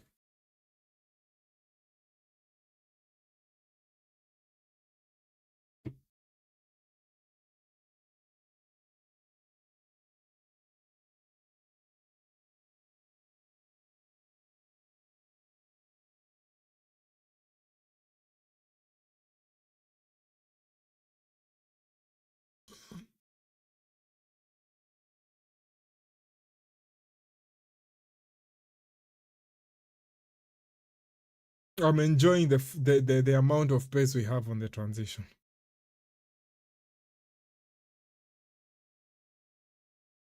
I'm really enjoying it.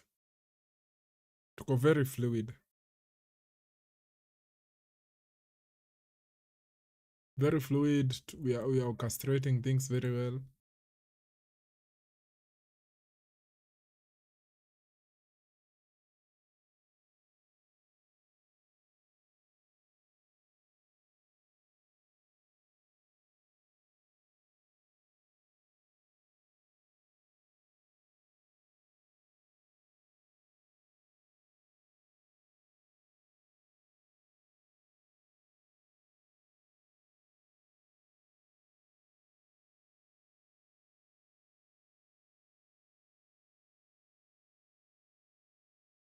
Galileo finished by Rafinha for his second goal. Lovely. Lovely. Lovely finish.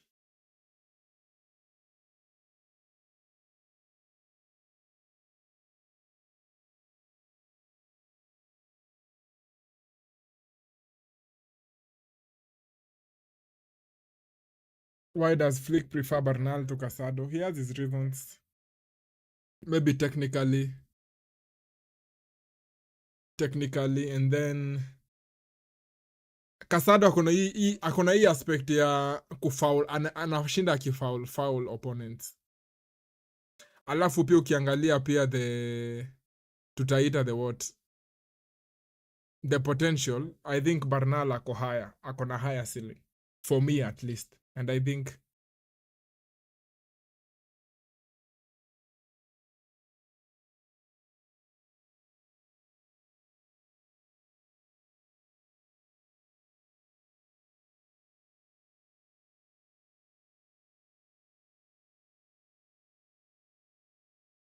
Gordon.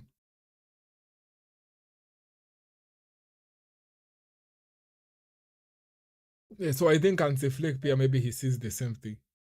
Especially for me, Casado, I would love to have him for the dirty games. I don't know if you guys understand what I mean by the dirty games. Dirty games ni ile uko 2-1 up at Villarreal and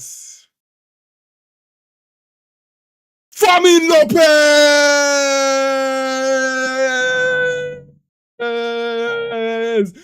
5-0! 5-0 Barca!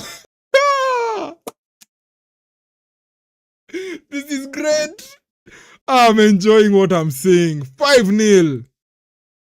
Fermin Lopez with a very good turn. Converts it and gives Barcelona their 5th of the night. My audio is doing what? It's misbehaving. Iko poa. I don't think, I'm not seeing anything wrong with my audio. I want to see who has the assist for that one.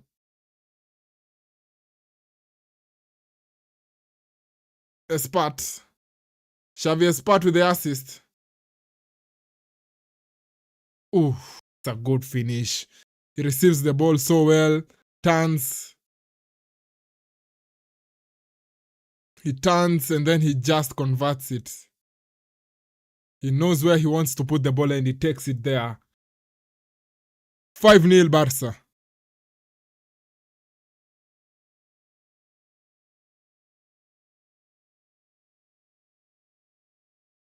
Fermin says, I'm here to stay.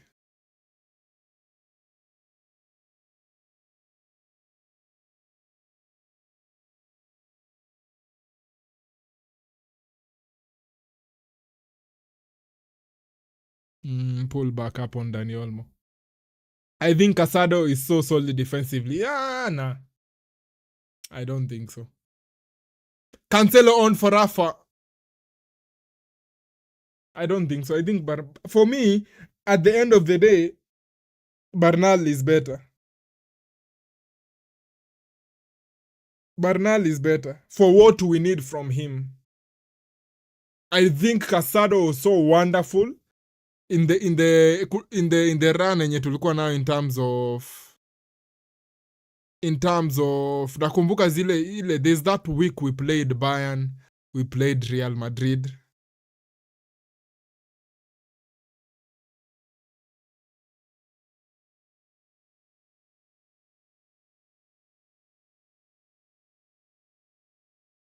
But again ni kama unaona tu venye nashinda nikisema Balde ako good, but kuna times zenye ina performance ina dip. I will say the same thing. Casado pia kuna time yenye performance zilidip, conceding unnecessary yellow, like kuna time yenye ilianza kukua chaotic sana. Na sasa unajua the challenge with a young team as young as our team is, how do I say this?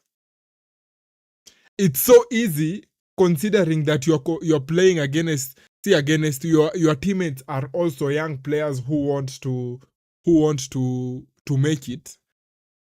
Ukidip tu kidogo kuna mtu mwingine ako hapo tu next there ready to go with it. Unajua team enye iko na established professional, si professionals, iko na established veterans wanapoanga chance, like anaweza enda hata 5 games playing poorly na achezesho, kwa sababu ukiangalia catalog yake in the past ni mse mwenye tunajua levels zake, so maybe he's going through a tough patch. Kama Haaland, kuna time yenye Haaland anago 5 games without scoring, 6 games, 7 games, and then he comes out of nowhere, he gets back into his thing, kwa sababu yako na hiyo catalog ya kujiprove over and over. He's done it in the past.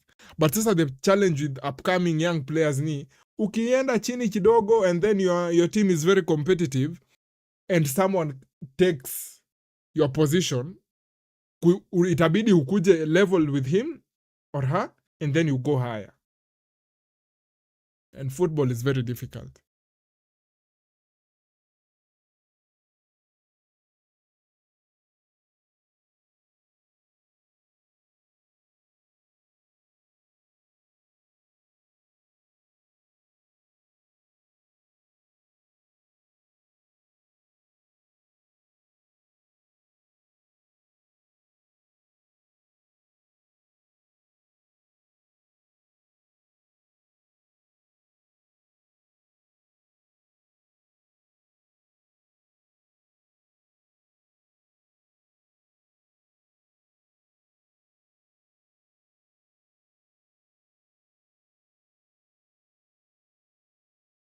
Pedri.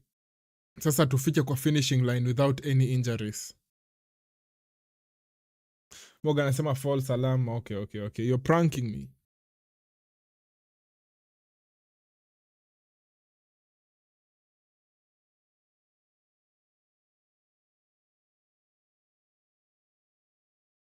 Cancelo, sasa who are you passing the ball to? Who is Cancelo passing the ball to?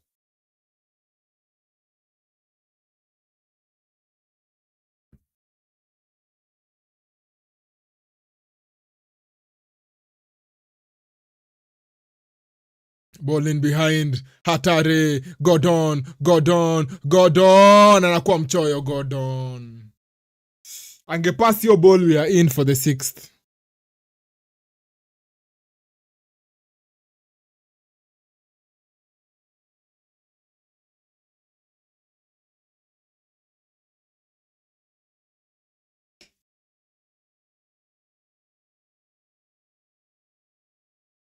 Gordon hapo umekuwa stingy.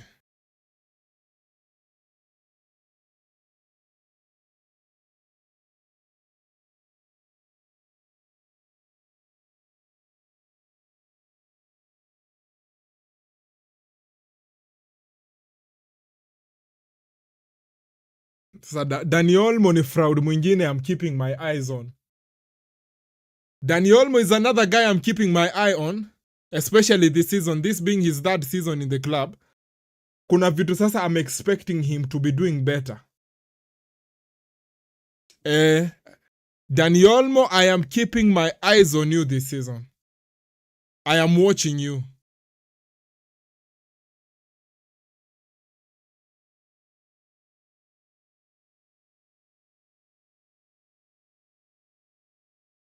I am keeping my eyes on you. And I'm not going to be harsh or to be unfair to you, but I am watching you. There are things we expect from you as our creative midfielder, as our number 10. There are things I'm expecting from you. Good finishes, good passes, good through balls. I'm expecting a certain level of performance from you. Aya, yangalia pass zenye Pedri is pulling off. Gordon anashangaa hii ni dunia gani? Gordon ako like, what the? People are finding me with such wonderful passes. After playing with Jolinton.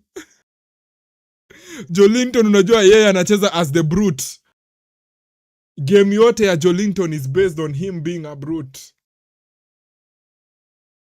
After playing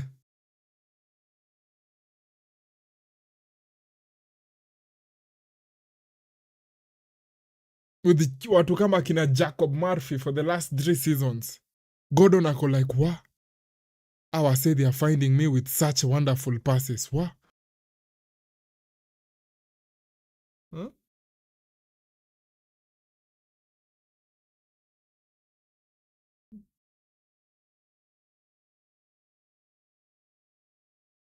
Lamin ka ukaa hapo kwa bench uboeke. Ulipata chance early on into the game.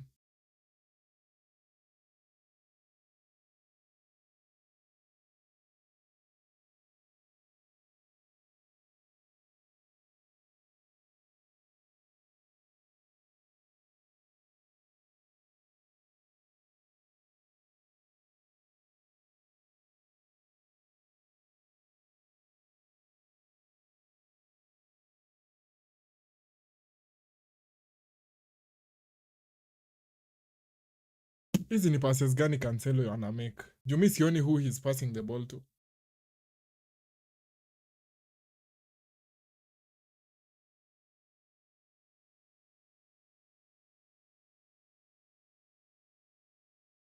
Christensen so far amenibamba venye anacheza defense.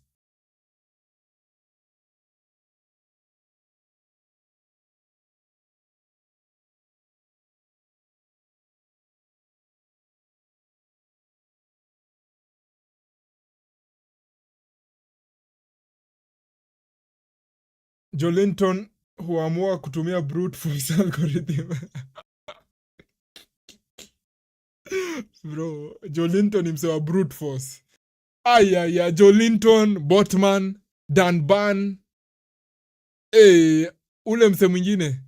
Kuna huu mse mwingine wa Switzerland. Mse wa Switzerland anaitangwa? Kuna huu mwingine pia. Kuko na hao players kama 3 or 4 players. 4 to 5 players wa Newcastle wenye ni wasetu wa brute force. Kutumia brute force algorithm, he usually enjoys himself akicheza against United. Apate tumemwekea Eriksen na Casemiro.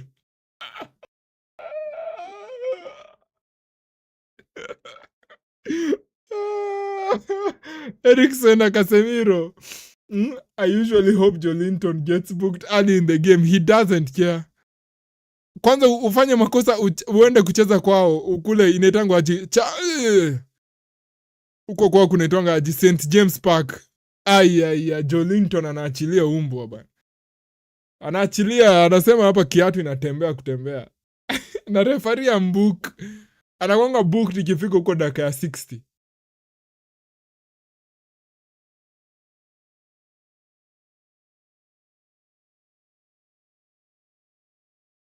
Ikifika huko dakika ya 60 ndio Jolinton anadungwa yellow.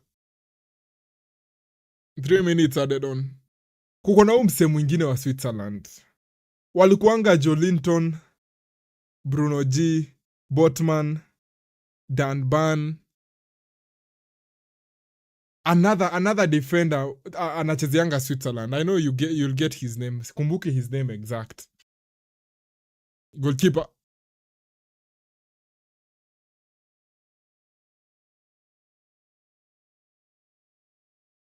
I really want a clean sheet. Just saying.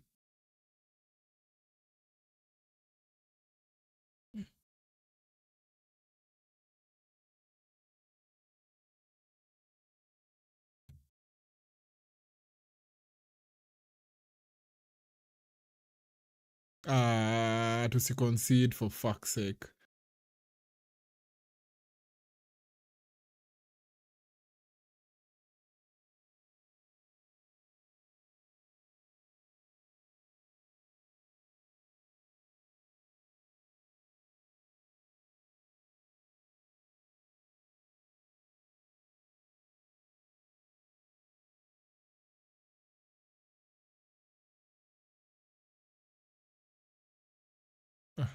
Cancelo hata yeye pia uko serious.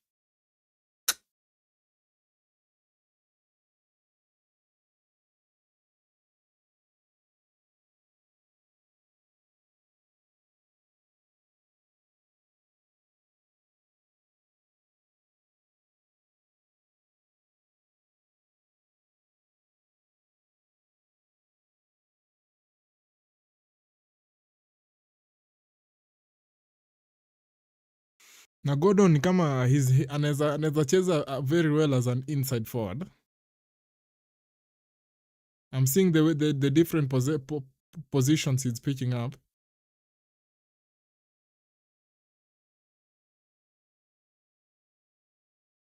I can't remember that defender.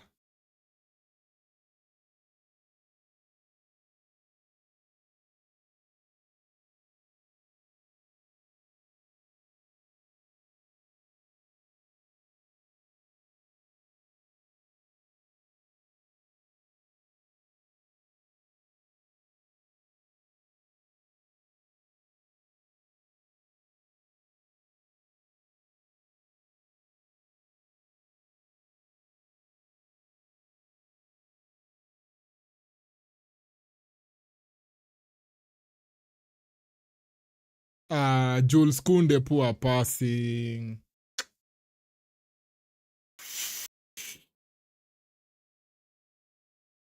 Referee anapuliza kipenga, mchezo na kuisha. Mchezo na kuisha hapo, Barcelona getting their first win in the La Liga 26-27 season, 5 goals against Elche. In a very, very good performance for the Barcelona boys. Very, very good transition football, kicking it about very well. A lot of good pace in the transition. Rafinha is the man of the match after getting 2 goals and 1 assist. Fermin Lopez also picking up a few goals. Adeyemi also picked up his goal.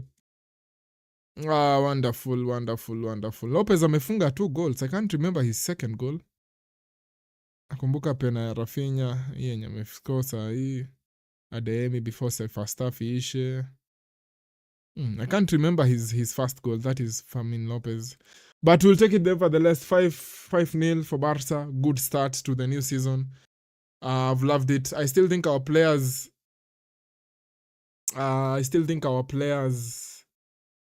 they can get fitter than this, but I've enjoyed watching that match. The substitutes that we made, very, very happy with it. I appreciate you guys for being here. Camera haija shut off, but I'm sure it's hot as hell. Sijui. I'm worried about it, but we'll see how it performs. I appreciate you guys. Kesho will be back for the Chelsea versus Fulham watch along at 10 p.m. Hopefully I'll have finished handling my capitalism activities by then. But I appreciate you guys for being here for the first watch alongs of the new season. And yeah, on your way out, hit the like, and I'll see you guys tomorrow at 10 p.m. As of now, Barcelona put 5 goals beyond Elche, and they kickstart their La Liga season in great style. I'll see you guys tomorrow. Adios.